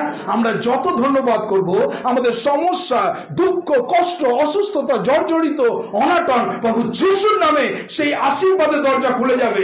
শাওয়ার অফ ব্লেসিং প্রত্যেক জীবনে আমাদের জীবনে আসবে। হালেলুয়া। প্রভু ধন্যবাদ করি। ঈশ্বর তিনি আমাদের বাক্যতে তিনি আশীর্বাদ করুন। আজকে যে বাক্য আমরা পড়ব, ঈশ্বরের বাক্য বলছে তোমার চোখের জল আমি আনন্দে পরিণত করব। Hallelujah, praise God. ঈশ্বরে বিশ্বাস করেন দিস ওয়ার্ড, ঈশ্বরের বাক্যকে বিশ্বাস করেন যে তোমার চোখের জল আমি আনন্দে পরিপূর্ণ করব। তো আসুন আমরা সেই বাক্য খুলব এবং আমরা যারা বাক্যকে দেখতে চাই আমরা সেই বাক্যকে দেখব এবং প্রভুর গৌরব প্রশংসা করব। ঈশ্বরের বাক্য আমরা এই সময় দেখতে চাই যিশাইয়া পুস্তক তার 35 অধ্যায় 10 পদ। আমরা যারা বাক্য খুলতে চাই আমরা বাক্য খুলব, আর সেখানে ঈশ্বরের বাক্য কি বলছে? যিশাইয়া 35:10 সেখানে বলছে, আর সদাপ্রভু নিস্তারিত লোকেদের ফিরিয়া আসিবে, আনন্দ গান পরস্পর সিয়নে আসিবে ও তাহাদের মস্তকে নিত্যস্থায়ী হর্ষমুটুক থাকিবে, তারা আমোদ ও আনন্দ প্রাপ্ত হইবে। হালেলুয়া। তারা ফিরিয়া আসিবে। আজকে আমি সিস্টারকে সাক্ষ্য দিচ্ছিলাম, আমি হারিয়ে গেছিলাম, আমি ফিরে এসেছি, তাই না? আনন্দ। আজকে অনেক মানুষ আমরা আসি প্রভুর কাছে মতলবের জন্য। প্রভু তুমি যদি না করো আমি তোমার কাছে আসবো না। তুমি যদি আমার জীবনে প্রার্থনা উত্তর না দাও আমি মণ্ডলীতে যাব না, আমি সহভাগীতে যাব না, আমি প্রার্থনায় যাব না, আমি চার্চে যাব না, আমি তোমার বাক্য পড়বো না, প্রার্থনা করব না। প্রথম প্রতিজ্ঞা করেন। আর শয়তান কিন্তু এটাই চায়, আপনি যত বেশি প্রার্থনা কম করবেন, যত বেশি ঈশ্বরের ধন্যবাদ কম করবেন, শয়তান খুশি থাকে। কেননা আমরা যখন এই মোবাইল নিয়ে আমরা ঘাটাঘাটি করি, বলছে একজন বিশেষজ্ঞ বলছে আজকে এই যন্ত্র আমাদের খাওয়া আর ঘুমকে বাদ দিয়ে দিয়েছে। অর্থাৎ যখন আমার খাবার সময় এই যন্ত্র আমাকে খেতে দেয় না, যখন আমার ঘুমানোর সময় এই যন্ত্র আমাকে ঘুমোতে দেয় না, সেটা হচ্ছে মোবাইল, তাই না? এই মোবাইলটা টাইমের টাইম, ঘন্টার পর ঘন্টা, মিনিটের পর মিনিট আমরা অতিবাহিত করে দিই, কিন্তু বাক্যতে আমরা অতিবাহিত করি না। তাই আজকে ঈশ্বর সুযোগ দিচ্ছেন, বলছে তারা কি করবেন? ফিরে আসবেন। আমরা সেই বাক্যটাকে যখন দেখছিলাম আর ঈশ্বরের বাক্য, আর সেখানে বলছে, সেখানে ঈশ্বরের বাক্য বলছে যে আনন্দ গান ও সিয়নে আসিবে এবং আমাদের মস্তকে নিত্যস্থায়ী হর্ষমুটুক থাকিবে, তাহারা আমোদ ও আনন্দ প্রাপ্ত হইবে। আজকে ঈশ্বর যে প্রাপ্ত আমাদের করতে চান সেটা কিসে? আনন্দ। ম্যাক্সিমাম মানুষের আমাদের দেখা যায় যে মানুষের জীবনে আনন্দ নেই। যদি আমরা জিজ্ঞেস করি কেমন আছি ভাই, ওই চলে যাচ্ছে কোনো রকমে, তাই না? আমরা খ্রিস্ট বিশ্বাসী মানুষেরাও চলে যাচ্ছে। আমরা বলি না যে প্রভুর দয়াতে অনেক অনেক ভালো আছে, তাই না? এখন যদি কাউকে যদি বলা যায় কেমন আছে, উফ যা গরম, বৃষ্টি আর কবে আসবে, তাই না? তাহলে দেখুন, বৃষ্টি তার নিয়মিত অনুসারে আসবে। হ্যাঁ, আজকে আমি সিস্টারের অনেকগুলো সাক্ষ্য শুনছিলাম, যখন সে ছাদের কাজ করছিল তখন সে প্রার্থনা করছিল যাতে বৃষ্টি না আসে। হ্যাঁ, আমি আর একজনের শনি রবিবার দিন একটা মণ্ডলীতে গেছিলাম, তারা বলছে আমার ঘরেতে রং করবো, প্রভু যেন 7 দিন যেন কোনো রকম বৃষ্টি না নাহলে রং টং হবে না। তাহলে প্রভু যাবেন কোথায় বলুন তো? কেউ চাইছে বৃষ্টি আর কেউ বলছে বৃষ্টি চাই না, তাহলে প্রভু যাবেন কোথায়? কার কথা শুনতে? সেও দাস, তাই না? তো তার নির্দিষ্ট সময় সব কিছুই হবে। ঈশ্বর বলছে তোমাদের পরীক্ষার সঙ্গে সঙ্গে উদ্ধারের পদও আমি করে দেবো। হালেলুয়া। প্রভুর ধন্যবাদ করি। গতকাল রাত্রে যখন সেই ঘটনা, বিভৎস ঘটনা আপনারা দেখেছেন, যে সেই ট্রেন অ্যাক্সিডেন্টে কত শত শত মানুষ মারা গেছে, কত মানুষ তারা আহত হয়েছে। কেউ চিন্তা করতে পারেনি যে তারা রাত্রিতে সুন্দরভাবে ঘুমোচ্ছিল সেই ট্রেনে, ভাবতে পারেনি, তারা ভেবেছিল যে আমি গন্তব্যস্থলে পৌঁছে যাব, কিন্তু তাদের ডেড বডি তাদের বাড়িতে পৌঁছাচ্ছে। খুব প্যাথেটিক ব্যাপার। কিন্তু ঈশ্বরকে ধন্যবাদ দিই যে আমাদের বেঁচে আছি, সুস্থ আছি, কিন্তু আমরা এক এক সময় ধন্যবাদ দিতে লজ্জা বোধ করি। আমরা এক এক সময় মনে করি ও ঠিক আছে, ধন্যবাদ দেবো কখন? যখন আমার মেয়ের বিয়ে হবে, যদি ব্যাংকে কিছু টাকা আসে, 1000 টাকা থেকে যদি লক্ষ্মী ভাণ্ডার যায়, জুলাই থেকে আগস্ট থেকে যদি 2000 টাকা আসে, ভালো হবে, একটু ধন্যবাদ দেবো, তাই না? অনেকজন চিন্তা ভাবনা করছেন না? তো যখন পাবো তখন ধন্যবাদ দেবো, আর না পেলে, যদি না পান ধন্যবাদ দেবেন না। সর্ব অবস্থা খুব কঠিন বিষয়। সদ্যক মশক অবেদনগর দানিয়েল চ্যাপ্টার 3, আর সেখানে বলেছিল, হে রাজন, আমরা যে ঈশ্বরের সেবা করি সে আগুন থেকে যদি রক্ষা নাও করে তবুও আমি ধন্যবাদ দেব। খুব কঠিন কিন্তু, তাই না? মুখে বলা আর সেখানে আগুনের মধ্যে থেকে এই কথাটা বলে, যদি রক্ষা নাও করে তবুও আমি ধন্যবাদ দেবো। হ্যাঁ, কিন্তু খুব কঠিন বিষয়। আজকে আমরা অনেক হতাশার মধ্যে আছি। আমরা বিশ্বাসী, আমরা বাইবেল পড়ি, প্রার্থনা করি, প্রভুর উপরে আস্থা আছে, কিন্তু কোথায় একটা যেন টলমল, কবে হবে আর কবে হবে? বেঁচে থাকতে থাকতে কি দেখতে পাবো, না কবরে চলে গেলে দেখতে পাবো? আমরা বলি না এক এক সময় হতাশা। তো ঈশ্বর তিনি আমাদের জীবনকে তিনি দেখছেন। আর একটা বাক্য আমরা দেখব, আর সেখানে বাইবেল আমাদের খুব সুন্দর একটা কথা বলছে। আমরা খুলি ঈশ্বরের বাক্য, আমরা বাক্যটাকে দেখব। আমরা চলে যাই ঈশ্বরের বাক্য, প্রকাশিত বাক্য 21 অধ্যায় 4 পদ।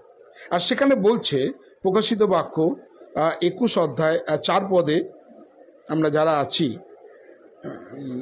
আমরা একটু পড়তে পারি। আর তিনি তাহাদের সমস্ত নেত্রজল মুছাইয়া দিবেন, বলছে আর সমস্ত নেত্রজল মুছাইয়া দেবেন, আর এবং মৃত্যু আর হইবে না, মৃত্যু আর হইবে না, শোক বা আর্তনাদ বা ব্যথাও আর হইবে না, শোক আর্তনাদ আর ব্যথাও হইবে না, কারণ প্রথম বিষয় সকল লুপ্ত হইল। কারণ প্রথম বিষয় সকল লুপ্ত হইল। শোক আর্তনাদ। আমি এখানে যখনই এই অঞ্চলে যখনই আসি, প্যাথেটিক ঘটনা আমি শুনি। কিছুদিন আগে আমি একটা বাড়িতে প্রেয়ারে এসেছিলাম, যে সেই বাড়িতে যখন আমি যাই, বলছে একজন তার বাইরে চাকরি করতে গিয়ে হার্ট অ্যাটাক হয়ে মারা গেছে, আর তার বডি কিছুক্ষণের মধ্যে আসবে। আমি শুনে শকড হয়ে গেলাম। আমার ছোট ছোট বাচ্চা সেই পরিবারে। আর যখন আমি দেখলাম, শুনলাম, সত্যি totally is the broken hearted. একটা ছোট্ট বাচ্চা, তারা বলছে আমার হাজব্যান্ড ওখানে স্ট্রোক হয়ে মারা গেছে, তার বডি আসবে। খুব প্যাথেটিক ব্যাপার। মানে এই পরিস্থিতির মধ্যে তখন মনে আমি জানি না কোনো বিশ্বাসী বর্গে, কেননা সিস্টার অনেক প্রার্থন, অনেক অভিজ্ঞ আছে, এই পরিস্থিতির মধ্যে আমরা তাকে বলতে পারি না যা কিছু ঘটে মঙ্গলের জন্য। বলা যায়? হ্যাঁ, খুব কঠিন বিষয় কিন্তু, তাই না? যা কিছু ঘটে মঙ্গলের জন্য। আমার স্বামী চলে গেল, আমার বাচ্চা চলে গেল, আমার হাজবেন্ড চলে গেল, আমার মেয়ে চলে গেল, আমার সব কিছু চলে গেল, সব কিছু মঙ্গলের জন্য। খুব কঠিন বিষয়। আর তাই এখানে বলছে সেখানে শোক আর আর্তনাদ থাকবে না। ঈশ্বর তিনি বলছেন যাতে আমরা সরে না যাই, আমরা যেন সরে না যাই। এক এক সময় আমরা কি করি? সরে যাই। আমরা কি করি? মতলবে আসি, আর ম্যাক্সিমাম চিন্তা ভাবনা, না আমি যাব মণ্ডলীতে, আমি কি পাবো, কি ফেসিলিটিস পাবো, কি সুবিধা পাবো, আর এইটা আমাদের মধ্যে থাকে। আর যখনই আমরা কিছু যখন পাই না, তখনই কিন্তু আমরা সমালোচনা আরম্ভ করি না? আমরা যারা আছি এখানের মধ্যে যখনই আপনি কিছু আঘাত পাবো, অর্থাৎ সিস্টার প্রত্যেক দিন তাকে পজিটিভ কথা বললো, সব কিছু হবে। আর যদি কাউকে একদিন হঠাৎ করে বলে দেয় আমি প্রার্থনা করছি, মনে হচ্ছে আশারও ফল তুমি পাবে না, তখনই আপনি কিন্তু কি বলার মতন সিস্টার মনে আমার জন্য ভালো মতন প্রার্থনা করেনি। কি না, এক বাড়িতে একজনা মানে তার স্বামী বিদেশে কাজ করতো, তো প্রভু আমাকে দেখিয়েছিল যে তার স্বামীর হাত পা সব ফুলে গেছে আর সে মারা গেছে। আচ্ছা, যখন এইটা স্বামী এখানে আসেনি তার অনেক আগে আমি স্বপ্নটা দেখেছি। তারপরে যখন ওর স্বামী এলো, ওর স্বামী আমাদের সঙ্গে সঙ্গে একটু দৌড়াতে শুরু করলো প্রার্থনায়। তারপরে দেখা গেল যে সত্যি তার হাত পা ফুলে নষ্ট হয়ে সে মারা গেল। ও তাহলে এই দেখুন মানে এরকম, হ্যাঁ, প্রভু আমাকে অনেক দর্শন দেখিয়েছে যা ফুলে গেছে। ওকে, মানে খুব কঠিন বিষয় এগুলো। যদি কারোর মুখের উপরে বলে দেওয়া যায় মানে কি হবে বলুন তো, তাহলে হয়তো সিস্টারের সঙ্গে কথা বলাই বন্ধ করে দেবে না, তাই কি না? হ্যাঁ, মানে খুব কঠিন পরিস্থিতি। তাই আজকে ঈশ্বরের বাক্য বলছে যে আমরা বিশ্বাসী বর্গের নয়, সমস্যা থাকবে। সেই জন্য ইয়োব কি বলেছিল, খুব কঠিন বিষয়। কি বলুন তো, ঈশ্বরের কাছে শুধু মঙ্গল নেব অমঙ্গল নেব না, এই বলে ইয়োব পাপ করিলেন না। আমরা শুধু মঙ্গল চাই, শুধু মঙ্গল চাই, ভালো ভালো ভালো ভালো, খারাপ কিছু চাই না। তাহলে ইয়োব কত বড় কথা বলছে। তার পরিপ্রেক্ষিতে তার ওয়াইফ কি অ্যান্সার দিয়েছে, তুমি একটা মূঢ়, তুমি একটা বোকা, তুমি এরকম এক কাজ করো, নিজে মরো আমাকেও বাঁচাও, তাই না? তাই আজকে আমাদের জীবনে দেখতে হবে কঠিন পরিস্থিতি আমাদের জীবনে থাকে এক এক সময়। আজকেও আমাদের একজন সিস্টার বলছেন, ব্রাদার আপনি এত জায়গা প্রার্থনা করতে যান, এত অলৌকিক অলৌকিক কাজ হয়, এত মিরাকেল কাজ হয়, কিন্তু আপনার সেই 18 বছরের ছেলে এখনো কথা বলতে পারে না, চলতে পারে না, হাঁটতেও পারে না, তাকে A to Z করিয়ে দেওয়া হয়। যদি এরকম কথা যদি আপনাকে কেউ বলে কেমন লাগবে? কেমন লাগবে? খুব কঠিন, তাই না? একটা বড় 18 বছর ছেলে, আমার থেকেও সে মোটা সোটা, মানে তাকে করতে গিয়ে আমার ওয়াইফতে সে বেরোতে পারে না বিভিন্ন জায়গায়। তার ইচ্ছা থাকে যে কোনো ফেলোশিপে যাবে, কিন্তু কেননা সানডে যখন সার্ভিস হয়, সিস্টার সুমিতা জানে, যখন আমাদের শিয়ালদা চার্চে যখন আমরা সার্ভিস করি, আমরা বাড়িতে ওর জন্য কমিউনিয়ন নিয়ে আসি যে আজকে তুমি কমিউনিয়ন, কেন চার্চেও যেতে পারে না, কেননা তার ডেডিকেট লাইফ। তার জন্য আমার কিন্তু কোনো আক্ষেপ নেই, কেননা আজকে আমার জীবনে এই পরিস্থিতি আছে বলে আমি এই জায়গায় দাঁড়িয়ে আছি, তাই না? সেই ভিতরের মতোর কণ্ঠক সবার আছে, কিন্তু সেই কণ্ঠকটা আমরা দেখতে পাই না। সেই কণ্ঠক সিস্টারেরও আছে, এখানে যতজন আছে সবার সেই কণ্ঠক আছে, কিন্তু সেই কণ্ঠকটা আমাদের জীবনে কিন্তু ব্লেসিং নিয়ে আসে। এই জন্য আমার বড় ছেলের নাম দিয়েছি অভিষেক।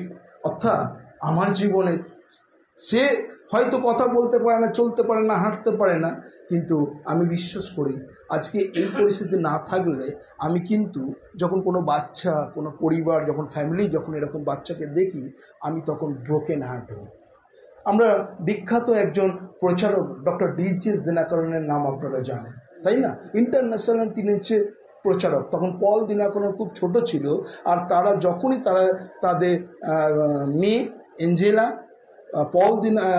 পল দিনাকরণ, স্টেলা দিনাকরণ এবং D.J.S. দিনাকরণ, চারজন এরা ফ্যামিলিতে বাই কারে তারা বিভিন্ন জায়গায় প্রচার করতে যেত। তো একটা সময় এরকম সে প্রচার করতে গেছে, আর সেই প্রচার করতে করতে যখন সে প্রচার হয়ে যাওয়ার পর যখন তারা বাড়িতে ফিরছে, হঠাৎ করে ধম করে অ্যাক্সিডেন্ট হয়। অ্যাক্সিডেন্ট হয়ে যাওয়ার পরে সবাই বেহুশ হয়ে যাওয়ার পর যখন চোখ খুলে দেখে তাদের হসপিটালে তারা ভর্তি, কিন্তু আলটিমেট তার মেয়ে এঞ্জেলিনা সে মারা গেছে সেই অ্যাক্সিডেন্টে। D.J.S. দিনাকরণ তখন বাড়িতে গিয়ে সে চিন্তা করলো, আমি আর তোমার সেবা করব না, আমি তোমার প্রার্থনা করতে গেছি, তোমার সেবা করতে গেছি, এটা কি ঘটনা ঘটলো? তো এই বলে তিনি দরজা বন্ধ করে 3 দিন হাঁটু গেড়ে প্রার্থনা করেছেন, আমি তোমার সেবা করব। তখন ডক্টর ডিজিস দিনাকরণকে ঈশ্বর দর্শন দেন যে তুমি এই ঘটনাতে কার্য, আসো তোমার মেয়েকে কোথায় আছে আমি তোমাকে দেখাবো। তো উনি তখন প্রভু যিশু তিনি ডক্টর ডিজিস দিনাকরণকে স্বর্গে নিয়ে সে এঞ্জেলকে দেখালো, দেখো তোমার মেয়ে এই জায়গায় আছে। তো আপনারা যারা আছেন, doctor DGS Dhinakaran insight into the heaven একটা ইংলিশ বই, আর সেই বইয়ের মধ্যে তার স্বর্গের দৃষ্টান্ত কথা বলেছে, যে সেখানে আমি দেখলাম যে কত অপূর্ব জায়গাতে আমার মেয়ে আছে। বলছে আজকে তোমার মেয়ের জন্য তুমি কন্দন করছো, এরকম শত শত এঞ্জেলিনা হারিয়ে যাচ্ছে, শত শত মানুষ আছে, এদের জন্য কাঁদবে কে? তিনি 8 থেকে 9 ঘন্টা হাঁটু গেড়ে চোখের জলে প্রার্থনা করতেন। আজকে কিন্তু পল দিনাকরণ মানে কি হচ্ছে, সেই 12 পীড়িতার ব্লেসিং আজকে বাবার হাঁটু গেড়ে প্রার্থনাতে পলের কিন্তু ব্লেসিং, হ্যাঁ কি না? তাই না? সেরকম কিন্তু ওই করেনি। আমি যদি ডিজিএস কিন্তু এত স্যাক্রিফাইস করেছে, এত কিছু করেছে, মানে চিন্তা করা যায় না। এতে এই বলছে না, তুমি যদি প্রার্থনা তোমার 12 বংশ সেই ব্লেসিংয়ে আখর হবে। আর তাই আজকে আমাদের জীবনে আমরা যেন সরে না পড়ি। আমরা বিশ্বাসী, আমরা এক এক সময় সরে যাই। আমরা একটা বাক্য দেখবো, আর সেটা ইব্রিয় তার 10 অধ্যায় 39 পদে দেখব, হিব্রু চ্যাপ্টার 10 ভার্স 39। আর সেখানে কি বলছে, পরন্তু আমরা বিনাশের জন্য সরিয়া পড়িবার লোক নই। কি বলছে? বিনাশের জন্য আমরা সরিয়া পড়ার লোক নই, বরং প্রাণ রক্ষা করার জন্য বিশ্বাসের লোক। হালেলুয়া। তাহলে আজকে আপনার জীবনে যদি কোনো সমস্যা থাকে, আপনি সরে পড়বেন খ্রিস্ট থেকে? সরে পড়বেন? সরে পড়বেন না। এখানে কি বলছে? আমরা প্রাণ রক্ষার জন্য বিশ্বাসের লোক। আজকে আমরা বিশ্বাস। তাই আজকে বাইবেল, আমি কালকেও আমাদের সেই ইম্যানুয়েল চ্যাপেলে ফাউন্ডেশন ডে ছিল, আর ঈশ্বরের বাক্য বলছে এন্ড অফ দ্য টাইমে মানুষের মধ্যে কি বিশ্বাস কমে যাবে, প্রেম শীতল হয়ে যাবে, মানুষ অর্থপ্রিয়, আত্মপ্রিয়, ঈশ্বর প্রিয় না কিন্তু বিলাসপ্রিয় হইবে। আর বর্তমানে কিন্তু তাই হচ্ছে, তাই না? আজকে মানুষের জীবনে সেই প্রেম নেই। আজকে আমরা যারা মণ্ডলী, আমরা মণ্ডলীর সভ্যা, আমাদের মধ্যে সেই দৃষ্টান্ত তৈরি করতে হবে। আমাকে সেখানে ফাউন্ডেশন ডেতে বলতে বলেছিল যে কিভাবে সে ফাউন্ডেশন, কেননা আমি নিজে কনভার্ট, 94-এ আমি ব্যাপটিজম নিই, মোর দ্যান 2024-এ আমার হয়ে গেল 31 বছর কি 32 বছর প্রভুতে, তাই কি হবে 94 হলে, হ্যাঁ 94 to 31, তাহলে 31 বছর হয়ে গেল প্রভুতে। তো এইখানটাই প্রভু আমার জীবনে আহ্বান করেছেন, এবং তখনকার একটা হৃদ্যতা, আর এখন বর্তমানে দেখুন হৃদ্যতা নেই। পাদ্রী, পুরোহিত, বিশপ তারা কি করে? যারা চোখ চেনা তাদের সঙ্গে কথা বলে, যারা নতুন বিশ্বাসী তাদের সঙ্গে হাই হ্যালো হ্যান্ডশেকও করে না, করে কথা বলে না। মণ্ডলীর সভ্যরাও তো এরকম, নতুন যারা আসে তাদের সঙ্গে আমরা হাই হ্যালো কথা বলি না, আমরা ওই চেনা মুখ, তুই কেমন আছিস, তুই কেমন আছিস, তো বাড়ি ভালো আছে। কিন্তু নতুন যারা এসছে, নতুন বিশ্বাসী, আপনি কি করেছেন? আমরা করব, আমরা চেষ্টা করি না, আমাদের করতে হবে, আমরা করি না। আমরা কিন্তু সেই মুখ চেনা, সামনে ডিসেম্বর মাস আসছে, আমাদের সেই বাড়িতে যখন আমরা ক্যান্ডেল সার্ভিস বা ক্যারল নিয়ে বেরোই, তখন আমরা কি করি? মুখ চেনা লোকেদের বাড়িতে যাই। যারা নতুন বিশ্বাসী তাদের বাড়িতে আমরা যাই না, দূর যাওয়ার দরকার, ওদের বাড়িতে চল, ওই বাড়িতে চল। কেন? ভাই, তাহলে আমরা কি করছি? তাহলে এইখানে ঈশ্বর কিন্তু আমাদের কিছু শেখাতে চাইছে। নেক্সট আর একটা বাক্য যাব, যেটা 2 থিসেলনিকীয় 2 অধ্যায় 11 থেকে 14 পদ। ঈশ্বরের বাক্য বলছে 2 থিসেলনিকেন চ্যাপ্টার 2 ভার্স 11 to 14। আর সেখানে বলছে, আর সেই জন্য ঈশ্বর আমাদের কাছে ভ্রান্তির কার্য সাধক পাঠান, তাতে তারা সেই মিথ্যা বিশ্বাস করিবে। ভ্রান্তির কাজ, অর্থাৎ আজকে ভ্রান্ত, আজকে এই কবরডাঙ্গা আমরা যদি ঠাকুরপুকুর অঞ্চলে আরম্ভ করি, দেখবেন যে ভ্রান্ত মানুষ বিশ্বাস থেকে কিভাবে সরে পড়তে পারে, কত কিছু বেরিয়ে গেছে না? সিওন কন্যে, জিওভা উইটনেস বেরিয়ে গেছে না? আর সেগুলো কি করছে? বেঁচে বেঁচে বিশ্বাসী বার্গিতে যাচ্ছে এবং এমনভাবে তাদেরকে বাক্যকে দেখাচ্ছে, তারা বলছে না যিশুর বিয়ে হয়েছে, যিশুর সন্তান আছে, যিশুর পরিবার আছে, যিশুর ফ্যামিলি আছে। আর যখন আপনি যদি বাইবেল না জানেন তাহলে কি হয়ে যাবে? পুরো ভ্রান্ত। তাহলে আপনাকে কি করতে হবে? ঈশ্বরের বাক্য কি বলছে? যেন ভ্রান্তির কার্য সাধক পাঠান, তাতে সেই মিথ্যা বিশ্বাস করিবে, যেন সেই সকলে বিচার হয় যারা সত্যে বিশ্বাস করিত না, কিন্তু অধার্মিকতার প্রীতি হইত।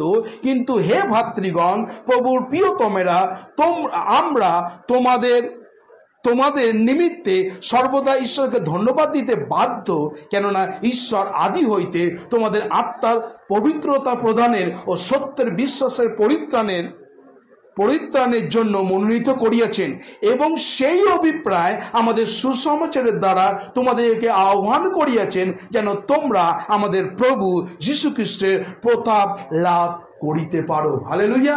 তাই ঈশ্বর তিনি আজকে আপনাকে মনোনয়ন করেছেন, আমাকে মনোনয়ন করেছেন, আপনাদের মনোনয়ন করেছেন, যাতে আমরা যেন বিশ্বাসী বর্গের লোক হতে পারি। আজকে অনেক মানুষের জীবনে বিশ্বাস নেই, শুধুমাত্র সানডে চার্চে যাব, প্রভু ধন্য আমরা ধন্য, সোম থেকে শনি ঠিক আছে, অনেক ব্যস্ত, অনেক কাজ, তাই না? যদি আজকে আপনাদের কাউকে ইন্ডিভিজুয়াল করে আপনি যদি অন্তরকে সমীক্ষা করেন, আজকে কি আপনি সকালে মর্নিং প্রার্থনা করেছেন? অনেক কাজ, আজকে অনেক কাজ। প্রার্থনা একদম রাত্রে গিয়ে ওই যিশু তুমিও ঘুমো আমিও ঘুমাই, আমি। আজকে ঈশ্বর কিন্তু আমাদের কিছু শেখাতে চাইছে, কেননা কঠিন সময় আসছে, কঠিন সময়। আজকে ঈশ্বরকে ধন্যবাদ দিই যে ঈশ্বর না করুক আজকে এরকম একজন সিস্টার আপনারা পেয়েছেন। এরকম ঘটনাটা যদি চায়নার ঘটনা যদি শুনতেন, চায়না একটা সময় টোটালি ব্যান করে দিচ্ছিল বাইবেল পড়া, ওপেন প্রকাশ্যে, এবং প্রত্যেকটা মানুষকে হত্যা করত। একটা ব্যাংকুয়েট বলতে একদম অন্তরালে, একদম বাড়ির নিচে তারা গুহার মধ্যে প্রার্থনা করত। আর সেখানের মধ্যে এই সিস্টারের মতন একজন সিস্টার থাকতো যে অন্ধ, এবং তার কারো হাতে বাইবেল নেই, এবং তারা বলতো ঠিক আছে আজকে আমরা প্রার্থনা করব গীতসংহিতা 91, একজন গীতসংহিতা 91 পড়লো, চল আজকে গীতসংহিতা 34 পড়বো। আর এরকম যেরকম সিস্টার আজকে যেরকম বলছে, যদি এরকম সময় আসে তখন আপনি কি করবেন? খুব কঠিন সময়। দেখছি তো বিভিন্ন জায়গায় যখন চার্চ সার্ভিস হচ্ছে, বাইরের লোকেরা এসে চার্চকে বন্ধ করেছে। আজকে বিভিন্ন মণ্ডলীতে আমি যখন ঘুরছি, বিভিন্ন জায়গাতে দেখছি, যদি আপনারা আমায় একটা গ্রুপের মধ্যে অ্যাড আছে, সেটা হচ্ছে বডি অফ ক্রাইস্ট, আর সেখানে এত প্রসিকিউশন চিন্তা করতে পারে না। কারো 10 বছর, কারো 7 বছর, কারো 8 বছর সে জেলের মধ্যে আছে, তাকে কনভার্সন নামে তাকে ঢুকিয়ে দিয়েছে জেলের মধ্যে। তার ছোট ছোট বাচ্চা, তারা অ্যাপ্লাই করছে কিভাবে সেই পরিবার বাঁচবে। আজকে যদি না থাকে বাইবেল, সেখানে আপনি কিভাবে বলবেন? কেননা ঈশ্বরের বাক্য কলসীয় 3:16 বলছে, খ্রিস্টের বাক্য প্রচুর রূপে তোমার অন্তরে বাস করবে। যখন আমার সেই বাক্য যখন আমার মধ্যে থাকবে, আর শয়তানের কার্যকে আমরা যিশুর নামে ডিস্ট্রয় করতে পারবো, তাই না? প্রভু যিশু যখন পরীক্ষা এসেছিল, প্রভু যিশু কিন্তু অন্যের বাহ্যিক কথা বলেনি। ঈশ্বরের মধ্যে লেখা আছে, মনুষ্য কেবল রুটিতে বাঁচিবে না, ঈশ্বরের মুখ নিঃশব্দে বাক্যতে বাঁচবে। তিনি বাক্য রূপ তুলে কিন্তু শয়তানকে ডিস্ট্রয় করেছে। আজকে আমাদের জীবনে যদি কিছু থাকে, যদি ডিস্ট্রয় করতে হয়, তাহলে বাক্য। যদি আমরা অনেকজন বাক্য আজকে নেই, আমাদের শিখতে হবে প্রত্যেকটা মুহূর্ত। আমরা আর একটা বাক্য যাব, আর সেখানে ঈশ্বরের বাক্য সেখানে দেখব যে প্রথম যোহন তার 5 অধ্যায় 5 থেকে 7, 1 জন চ্যাপ্টার 5 ভার্স 5 to 7, সেখানে বলছে, যে জগৎকে জয় করে কেবল সে যে বিশ্বাস করে যিশু ঈশ্বরের পুত্র। এবং কি বলছে? তিনি সেই যিনি জল ও রক্ত দিয়া আসিয়াছেন, সে খ্রিস্ট কেবল জলে নয়, কিন্তু জল ও রক্তে আর আত্মা সাক্ষ্য দিতেছে, কারণ আত্মা সেই সত্য। হালেলুয়া। তাই ঈশ্বরের বাক্য যখন সেই আত্মা যখন আমাদের মধ্যে আসবে, আপনার মধ্যে আসবে, আর তখন সত্যকে প্রকাশ করবে। আজকে প্রভুকে বলতে হবে, প্রভু সেই আত্মা তুমি আমাকে দাও। হ্যাঁ, আমাদের সেই আত্মাকে দাও। সত্যের আত্মা যখন আসবে, মানুষ সেই সত্যের আত্মা আমরা মানুষের কাছে নিয়ে যেতে পারবো। আজকে অনেক মানুষ আছে, আজকে কেন সেই আত্মা নেই? কেন আজকে মনের মধ্যে দলাদলি? আজকে বিভিন্ন জায়গাতে কি করছে শয়তান, কিন্তু বাইরে থেকে নয়। আজকে যদি পৌলের আমি ঘটনাগুলো দেখছিলাম, বাইরের কেন শত্রু নেই, যত শত্রু কিন্তু ভেতরের মধ্যেই দলাদলি। বাইরের শত্রু নেই, ভেতরের মধ্যে একে লুড়িয়ে দিচ্ছে, ওকে লুড়িয়ে দিচ্ছে। আজকে আপনি এই চার্চে এলেন, এই চার্চের ভালো লাগলো না, আপনি সঙ্গে সঙ্গে যখন আর একটা চার্চে গেলেন, এই চার্চের নামে উল্টোপাল্টা কথা বলতে আরম্ভ করলেন, তাই না? আবার কি করছে, ওই চার্চ ভালো না, তার আবার একটা চার্চে গেলেন। এই মানুষ, কিছু মানুষ আছে এরকম ঘুরে বেড়াচ্ছে, আর সেগুলো মণ্ডলীকে ধ্বংস করছে না? তাহলে আজকে আমাদের সেই মানুষগুলোকে চিহ্নিত করতে হবে, কারা এটা কেন্দ্র, কারা ধ্বংস করছে, এগুলো চিহ্নিত করবে। আমরা এক সময় চিনতে পাই না, আমরা একসময় মনে করছি ও চলো বিশাল বড় ডোনেশন দিচ্ছে পাদ্রীবাবুকে, হ্যাঁ আছে না, ডোনেশন দিচ্ছে, বিল্ডিংয়ের জন্য রং করে দিচ্ছে, ওই দিচ্ছে। আদৌ কিন্তু সে রং আর পয়সা দিচ্ছে এর জন্য না, তার কিছু মতলব আছে। আর সেই মতলব যখন সে চরিতার্থ করতে পারছে না, তখন সে বাইরে অন্য জায়গায় গিয়ে আবার অন্যরকম কথা বলছে। একই বিশ্বাসী না। আমাদের হাওড়ার একটা ফর্মে নতুন, আমি সেখানে আছি, হাওড়া ডিস্ট্রিক্টের যত মণ্ডলী আছে, সেখানে কি করতো, একজন বিশ্বাসী, না আমার ওই চার্চ ভালো লাগছে, আমি ওই চার্চে যাই। ওই চার্চে যখন ফেসিলিটি পেলো না, আমি ওই চার্চে যাই। আমি তখন বলেছি, আমাদের সব মণ্ডলী যত পালক পুরোহিত বলেছি, যদি এরকম থাকে, যে এসছে তাকে আগে প্রশ্ন করুন যে কেন আপনি ওই চার্চ থেকে আনলেন। কেননা সে কিন্তু আসেনি, সে কিন্তু নিন্দে করতে বা এই করতে, আবার ভালো লাগবে, সে আপনার নামে আবার অন্য জায়গায় নিন্দে করবে। আজকে যদি কৃষ্ণাদি ভালো কথা বলে ঠিক আছে, নাহলে আমি কৃষ্ণাদির নামে আবার অন্য জায়গায় কেউ নিন্দে করবে না? এরকম লোক অনেক আছে, বুড়ি বুড়ি লোক আছে নিন্দে করার লোক। তো বি কেয়ারফুল, আমরা যেন এই মুখ প্রভুর গৌরব করতে পারি।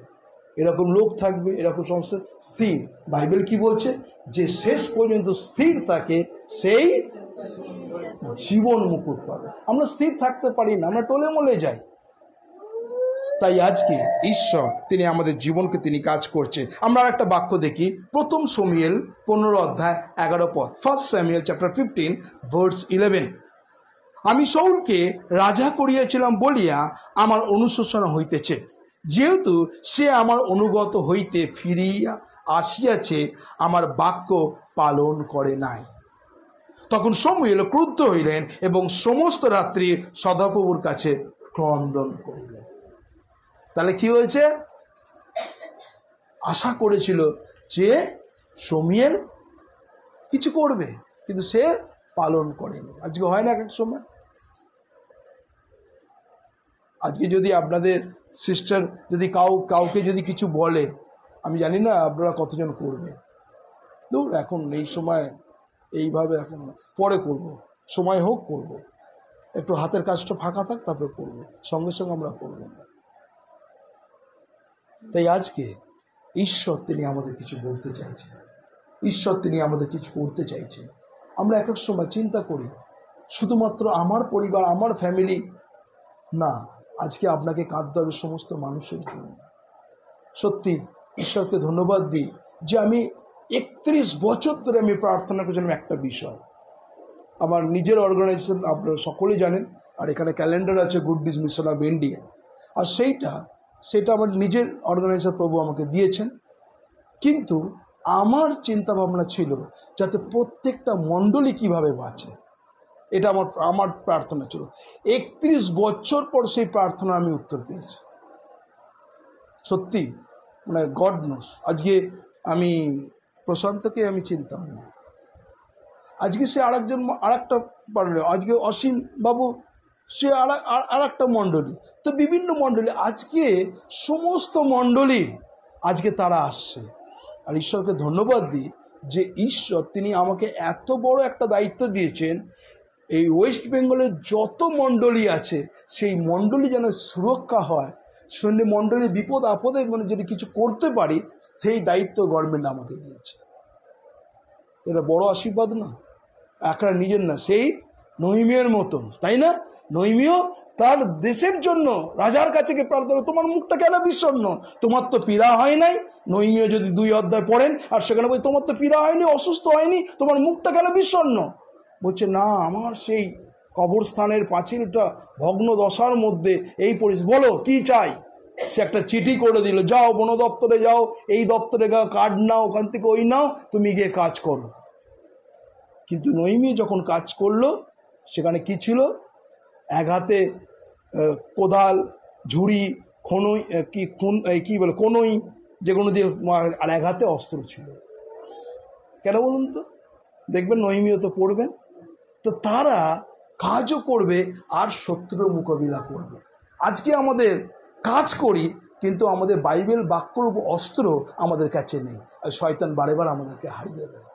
তাই আজকে বিশেষ করে আমরা সেইভাবে এগোবো, এবং প্রত্যেকটা মণ্ডলীর জন্য আপনি আমার জন্য করবেন।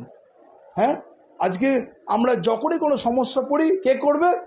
সিস্টার কৃষ্ণা দিয়ে আজকে প্রার্থনা করবে, আমরা বলি। কিন্তু সিস্টার কৃষ্ণাও তো মানুষ, তারও তো রক্ত মাংসের শরীর, তারও তো মনের মধ্যে কষ্ট, বেদনা, ব্যথা থাকতে পারে, ফ্রাস্ট্রেশন থাকতে পারে। আমরা কি কখনো জিজ্ঞেস করেছি, সিস্টার তুমি কেমন আছো, কোনো কি অসুবিধা হচ্ছে? আমরা কি জিজ্ঞেস করি? আমরা পাদ্রী পুরোহিতের কাছে, পাদ্রীবাবু প্রার্থনা করুন, পাদ্রীবাবু আমাকে ব্লেসিং করুন, পাদ্রীবাবু আমার ফ্যামিলিতে ব্লেসিং করুন, আমার বাড়িতে আসুন ব্লেসিং করুন। আরে পাদ্রীবাবুও তো রক্ত মাংসের শরীর। আমি পাদ্রীবাবুকে কোনোদিন জিজ্ঞেস করেছি, পাদ্রীবাবু আপনার চলছে কেমন ভাবে, আপনার ফ্যামিলি কেমন আছে, আপনার পরিবার কেমন আছে, আপনি সুস্থ আছেন কিনা? বলুন আপনার জন্য কি কি প্রার্থনা করতে হবে। কোনোদিন নিয়েছেন? পাদ্রীবাবু থেকে লিস্ট নিয়েছেন? পাদ্রীবাবু আপনার কি কি আছে বলুন, আপনার জন্য প্রার্থনা করুন। শুধু নিয়ে গেছি আমরা। হ্যাঁ, সেই মান্নাদের একটা গান আছে না, সেই ধূপ ধূপ জ্বলে যায়, গন্ধ বিলায়, সে নীরবে জ্বলে যায়। তো পাদ্রীবাবু তাই এক এক সময়, কৃষ্ণাদি তাই, সবাইকে বিলিয়ে যাচ্ছে সুগন্ধ, নিজে জ্বলে ছাই হয়ে যাচ্ছে। আজকে আমাদের সেই বার্ডেন নিতে হবে। অনেক মণ্ডলী আছে, অনেক জায়গা আছে, অনেক মণ্ডলী আছে যারা এক এক সময় সত্যি মানে কষ্টের মধ্যে আছে। তাদের জন্য আমাদের চোখের জলে প্রার্থনা করবেন কি না? করবেন না তো? একদম আমাকে না, তোমাদের কথা হ্যাঁ হ্যাঁ না না হোক প্রভুর সাক্ষীতে করতে হবে। আমাদের এই দায়িত্বটা নিতে হবে। এবং আপনি পাদ্রীবাবুকে পার্সোনালভাবে ফোন করুন, পাদ্রীবাবু আজকে আমার জন্য নয়, আপনার জন্য বলুন কি কি বিষয় নিয়ে প্রার্থনা করুন। করুন এটা সত্যি, আপনি দেখুন করে রেজাল্টটা দেখুন। আজকে আমরা করি না, পাদ্রীদের জন্য চিন্তা করি না। ও ঠিক আছে, মানে আপনা কাম বানতা তো ভাড় মে যায় জানতা, একটা কথা আছে না হিন্দিতে। তো আমাদের প্রার্থনা করতে হবে পাদ্রীবাবুর জন্য, সকল নেতা বর্গের, মন্ত্রীর জন্য প্রার্থনা করতে হবে। ঈশ্বর তিনি আমাদের জীবনে, আমি আর দুটো বলে আমি শেষ করব, আর সেটা লুক লিখিত সুসমাচার তার 11 অধ্যায় 26 থেকে 28 পদে ঈশ্বরের বাক্য কি বলছে। লুক 11 অধ্যায় 26 থেকে 28, কেউ যদি খোড়েন জোরে পড়ুন। সেখানে কি বলছে? তখন সেই গিয়া আপন দুষ্ট অপর 7 আত্মাকে সঙ্গে লইয়া আইসে, অর্থাৎ সে গেছিল এবং কি হচ্ছে 7 ভূত তার সঙ্গে নিয়ে এসছেন। তারপরে কি বলছে? এমন সময় ভিড়ের মধ্যে হইতে কোনো এক স্ত্রীলোক উচ্চস্বরে তাহাকে বলিলেন, ধন্য সেই গর্ভ যা আপনার ধারণ করিয়াছিলেন, আর সেই স্তন যার দুগ্ধ পান আপনি পান করিয়াছিলেন। তিনি কইলেন, সত্য, কিন্তু বরং ধন্য তারা যারা ঈশ্বরের বাক্য শুনিয়া পালন করে। হালেলুয়া। তাহলে ঈশ্বরের বাক্য বলছে, ঈশ্বরের বাক্য শুনে কি করতে হবে? পালন করতে হবে। আমরা শুনি, নোট করি, বাইবেলে নোট করি, কিন্তু আমরা পালন করি না, পালন করি না। এখানে কি বলছে? যে ধন্য যারা ঈশ্বরের বাক্য শুনে পালন করে। আজকে আমাদের পালন করতে হবে, নালে কোনো কিছু হবে না। আজকে আপনার প্রত্যেকটা মণ্ডলী, আপনি জানেন ওয়েস্ট বেঙ্গলের মধ্যে কটা ডিস্ট্রিক্ট আছে? কতজন জানেন? একটু হাত তুলুন তো। কটা ডিস্ট্রিক্ট আছে?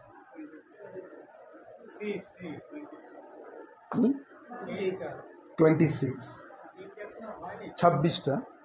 26টা ডিস্ট্রিক্ট আছে। কলকাতা আপনি পিনকোডে আছেন, পিনকোডে আছেন না? আপনার পিন কত? হ্যাঁ, 93 পিন। কলকাতার মধ্যে কটা পিন আছে বলুন তো? প্রত্যেকটা পিন দেখুন, এগুলো গুগল দাদা আছে তো আপনাদের, গুগল দাদার কাছে যাবেন আর সব বলে দেবে কটা পিন আছে। সেই পিন ধরে ধরে প্রার্থনা করবেন, প্রত্যেকটা ডিস্ট্রিক্ট ধরে ধরে প্রার্থনা করবেন, প্রত্যেকটা জোন ধরে ধরে প্রার্থনা করবেন। এই বাড়িগুলো নিন না, শুধু আমি খাবো তোরা বাদ চলবে, হবে না।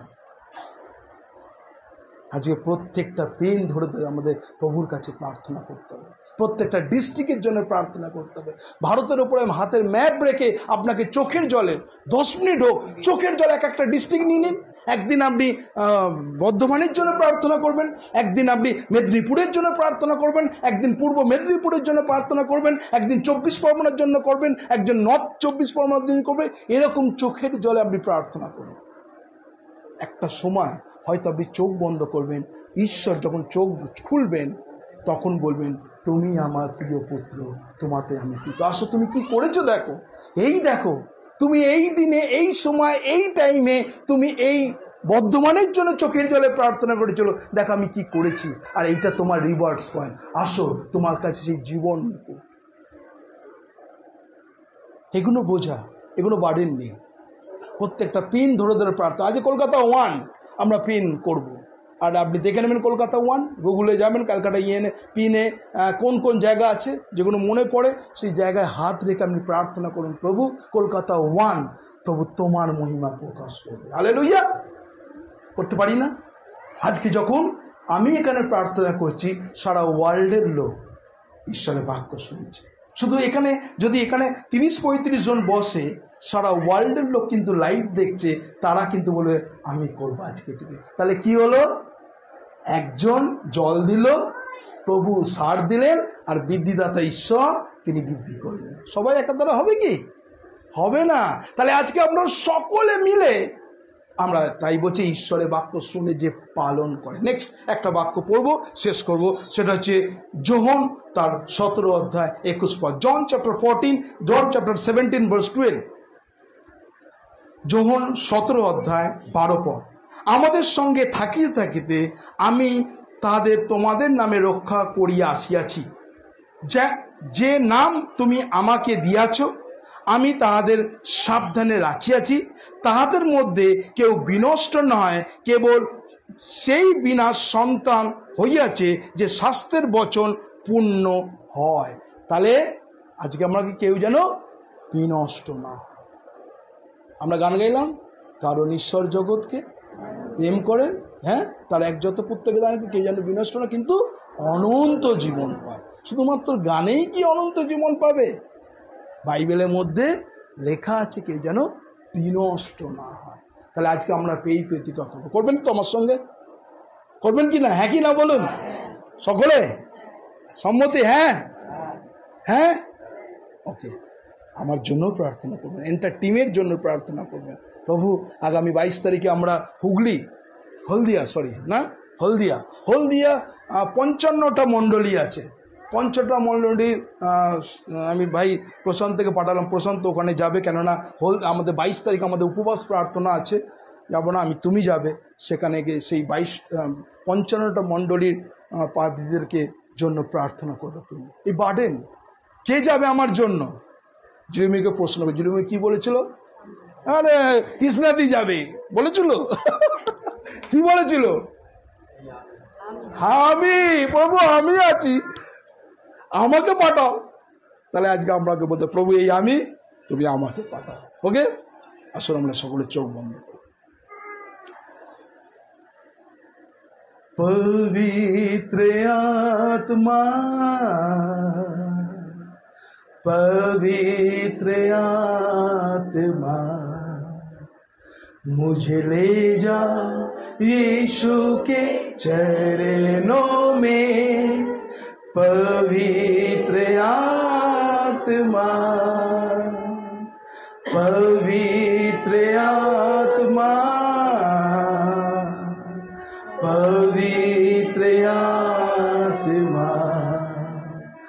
मुझे ले जाओ यीशु के चरणों में, पवित्र आत्मा सिर्फ तेरे लिए, यीशु तेरे लिए, सिर्फ तेरे लिए, यीशु तेरे लिए, सिर्फ तेरे लिए, यीशु तेरे लिए मैं हाथ उठाता हूँ, घुटने टिकाकर सर झुकाकर मैं हाथ उठाता हूँ तेरे लिए, घुटने टिकाकर सर झुकाकर मैं हाथ उठाता हूँ तेरे लिए, सिर्फ तेरे लिए, सकले तेरे लिए, सिर्फ तेरे लिए, यीशु तेरे लिए, सिर्फ तेरे लिए, यीशु तेरे लिए मैं हाथ उठाता हूँ, यीशु ही मार्ग है, यीशु भी सत्य है, यीशु ही जीवन है, यीशु मेरा प्रभु, यीशु ही मार्ग है, यीशु भी सत्य है, यीशु ही जीवन है, यीशु मेरा प्रभु, सिर्फ तेरे लिए, यीशु तेरे लिए, सिर्फ तेरे लिए, यीशु तेरे लिए, प्रार्थना करो, तेरे लिए, यीशु तेरे लिए मैं हाथ उठाता हूँ, पवित्र आत्मा, पवित्र आत्मा मुझे ले जा यीशु के चरणों में, पवित्र आत्मा। আসুন আমরা প্রার্থনায় যাই। হে স্বর্গ, আমাদের স্বর্গের পিতা, আমাদের আব্বা, আমাদের সৃষ্টিকর্তা, আমাদের পালনকর্তা, রক্ষাকর্তা, হে স্বর্গ, তোমার কাছে না চাইতেই তুমি আমাদেরকে সবকিছু দিয়ে থাকো। হে স্বর্গ, বিশেষ করে প্রার্থনা করি আজকে এখানে আমরা যতজন উপস্থিত হয়েছি, এই স্বর্গ তুমি আমাদেরকে প্রত্যেককে আশীর্বাদ করো। বিশেষ করে প্রার্থনা করি এই গৃহের যিনি কর্তা আছেন এবং এই পরিবারে যতজন বাস করে প্রত্যেকের জন্য প্রার্থনা করি, তাদেরকে তুমি তোমার সেই অগ্নি দ্বারা, তোমার দূত দ্বারা তাদেরকে ঘিরে রেখো। এই ঘরকেও তুমি তোমার প্রোটেকশনে ঘিরে রেখো। এই ঘরের উপরে সবসময় তোমার আশীর্বাদে হাত ভরিয়ে রেখো। তার সঙ্গে সঙ্গে তোমার সেই দাস, তোমার সেই বিষম মশাইয়ের জন্য প্রার্থনা করি। হে স্বর্গ, তুমি জানো সে তোমার জন্য নানান প্রান্তে, পশ্চিমবঙ্গের নানান প্রান্তে সে ছুটে বেড়াচ্ছে। হে স্বর্গ, তোমার সেই রাজ্য বিস্তারের জন্য এই স্বর্গ তুমি তাকে আশীর্বাদ করো, তাকে আরো আরো আশীর্বাদ করো। তার যা অব্যক্ত প্রার্থনা আছে তুমি শোনো, তুমি উত্তর দাও। হে স্বর্গ, তুমি তাকে যে নতুন একটা দায়িত্ব দিয়েছো, এই স্বর্গ সেই আমাদের যত খ্রিস্টীয় মণ্ডলীদের জন্য যিনি চিন্তা করেন এবং সেই সরকারের কাছে সে আমাদের সেই চার্চের জন্য যে আবেদন করে যখন, হে স্বর্গ তুমি তাকে সেই সুবিবেচক করে সে যেন সেই ঠিক মতো প্রেজেন্টেশন করতে পারে। এবং হে স্বর্গ, তুমি তার পরিবারকে আশীর্বাদ করো। তার পরিবারের সেই ছেলে যে এখনো ঠিক মতন কথা বলতে পারে না বা দাঁড়াতে পারে না, হে স্বর্গ তুমি তো যে চলতে পারে, তুমি তাতে লাঠি হও। হে স্বর্গ, আমাদের বিশ্বাস সে একদিন নিজের পায়ে হেঁটে দাঁড়াবে এবং সে নিজের মুখে তোমার নাম বলবে। এই বিশ্বাস এবং সেই দিন বেশি দূরে নেই। তার সঙ্গে সঙ্গে প্রার্থনা করি এখানে যতজন আছে প্রত্যেকে তুমি তাদেরকে আশীর্বাদ করো। তাদের যা প্রয়োজন তুমি জুগিয়ে দিও। তাদের যা প্রার্থনা আছে তুমি তাদের প্রার্থনা শোনো। হে স্বর্গ, বিশেষ করে প্রার্থনা করি এই এলাকার জন্য। হে স্বর্গ, এই এলাকায় যতজন বসবাস করে প্রত্যেককে তুমি তোমার আশীর্বাদে হাত ভরিয়ে রেখো। এখনো যারা তোমার সে নাম জানতে পারেনি, হে স্বর্গ, তারা যেন একদিন এমন দিন আসবে এই টোটাল এলাকায়, কবরডাঙ্গা এলাকা এক বাক্যে তোমাকে মুক্তিদাতা পরিত্রাতা বলে গ্রহণ করবে এবং তোমাকে তাদের ঈশ্বর বলে মেনে নেবে। হে স্বর্গ, বিশেষ করে প্রার্থনা করি আমাদের যারা সব সেক্রেটারি, প্রেসিডেন্ট, প্রধানমন্ত্রী, মুখ্যমন্ত্রী এবং যত আইএস আইপিএস অফিসার যাদের হাতে তুমি এই আমাদের দেশকে রেখেছো, সেই সব যারা তারা যেন সুষ্ঠুভাবে দেশকে পরিচালনা করতে পারে এবং দেশকে আগিয়ে নিয়ে যেতে পারে। সেই সব বিশেষ করে প্রার্থনা করি আমাদের আগামী যারা যত ইউথ আছে তাদের জন্য, কেন তুমি এখন যা দেখতে পাচ্ছি এই সব সেই ইউথরা হারিয়ে যাচ্ছে। এই সব ইউথরা হচ্ছিল যে সমাজের ব্যাকবোন, চার্চের ব্যাকবোন, কিন্তু অনেক জায়গায় এখন ইউথরা হারিয়ে যাচ্ছে। এই সব তুমি তাদের মনে কথা বলো এবং তাদেরকে সেই তোমার কাজের জন্য এগিয়ে আসতে সাহায্য করো। এই সব ফের আরেকটি বার এই পরিবারকে তোমার হাতে সঁপে দিলাম, তুমি তাদেরকে আশীর্বাদ করো, তাদের এই পরিবারের উপর তোমার আশীর্বাদে হাত রেখে ছোট প্রার্থনা তোমার নামে চাইলাম, আমেন। আসুন আমরা প্রভুর শেখানোর প্রার্থনা একসঙ্গে সকলে করি। হে আমাদের স্বর্গস্ব পিতা, তোমার নাম পবিত্র বলিয়া মান্য হোক, তোমার রাজ্য আসুক, তোমার ইচ্ছা স্বর্গে যেমন পৃথিবীর সিদ্ধ হোক। আমাদের দৈনিক আজ আমাদের দাও, আমরা যেন অপরাধীদের ক্ষমা করিয়েছি তদ্রূপ তুমি আমাদের অপরাধ সকল ক্ষমা করো, আর আমাদের পরীক্ষা তাড়িও না, কিন্তু মন্দ হইতে রক্ষা করো, যাতে রাজ্য পরাক্রম মহিমা যুগে যুগে তোমারই হোক, আমেন।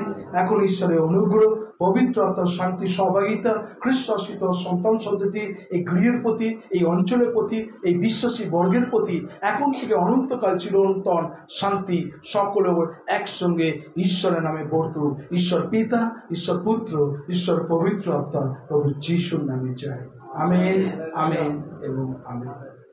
সকলকে জয় যিশু। ভালো থাকুন, সুস্থ থাকুন, ধন্যবাদ। কিছু ঘোষণা আছে কি স্যার? কিছু বলার আছে স্যার?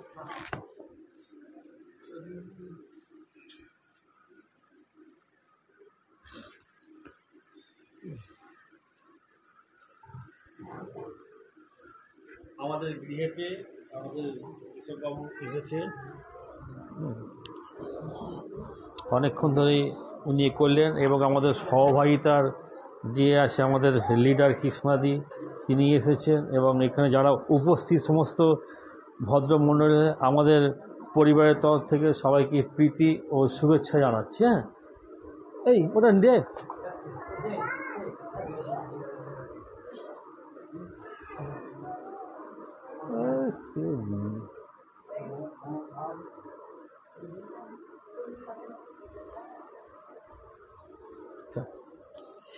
সহভাগিতার তরফ থেকে আমরা আমাদের গুড নিউজ মিশনের কর্ণধার ঈশ্বরবাবুকে এটা আমরা দিচ্ছি।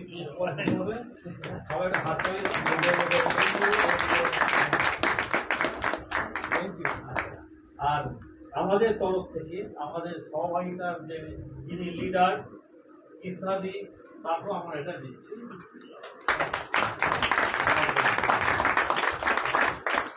এবং বিশ্বকর্মাকে বিশ্বপ্রসঙ্গে শ্রদ্ধা জানাই, অভিনন্দন জানাই এবং কৃষ্ণদিকেও শ্রদ্ধা অভিনন্দন জানাই।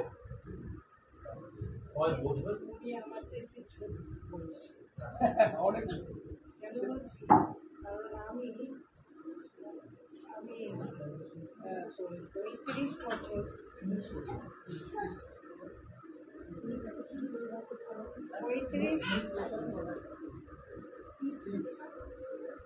না বলছি, আমি 35 বছর ঈশ্বরের সেবা করছি। আমি না না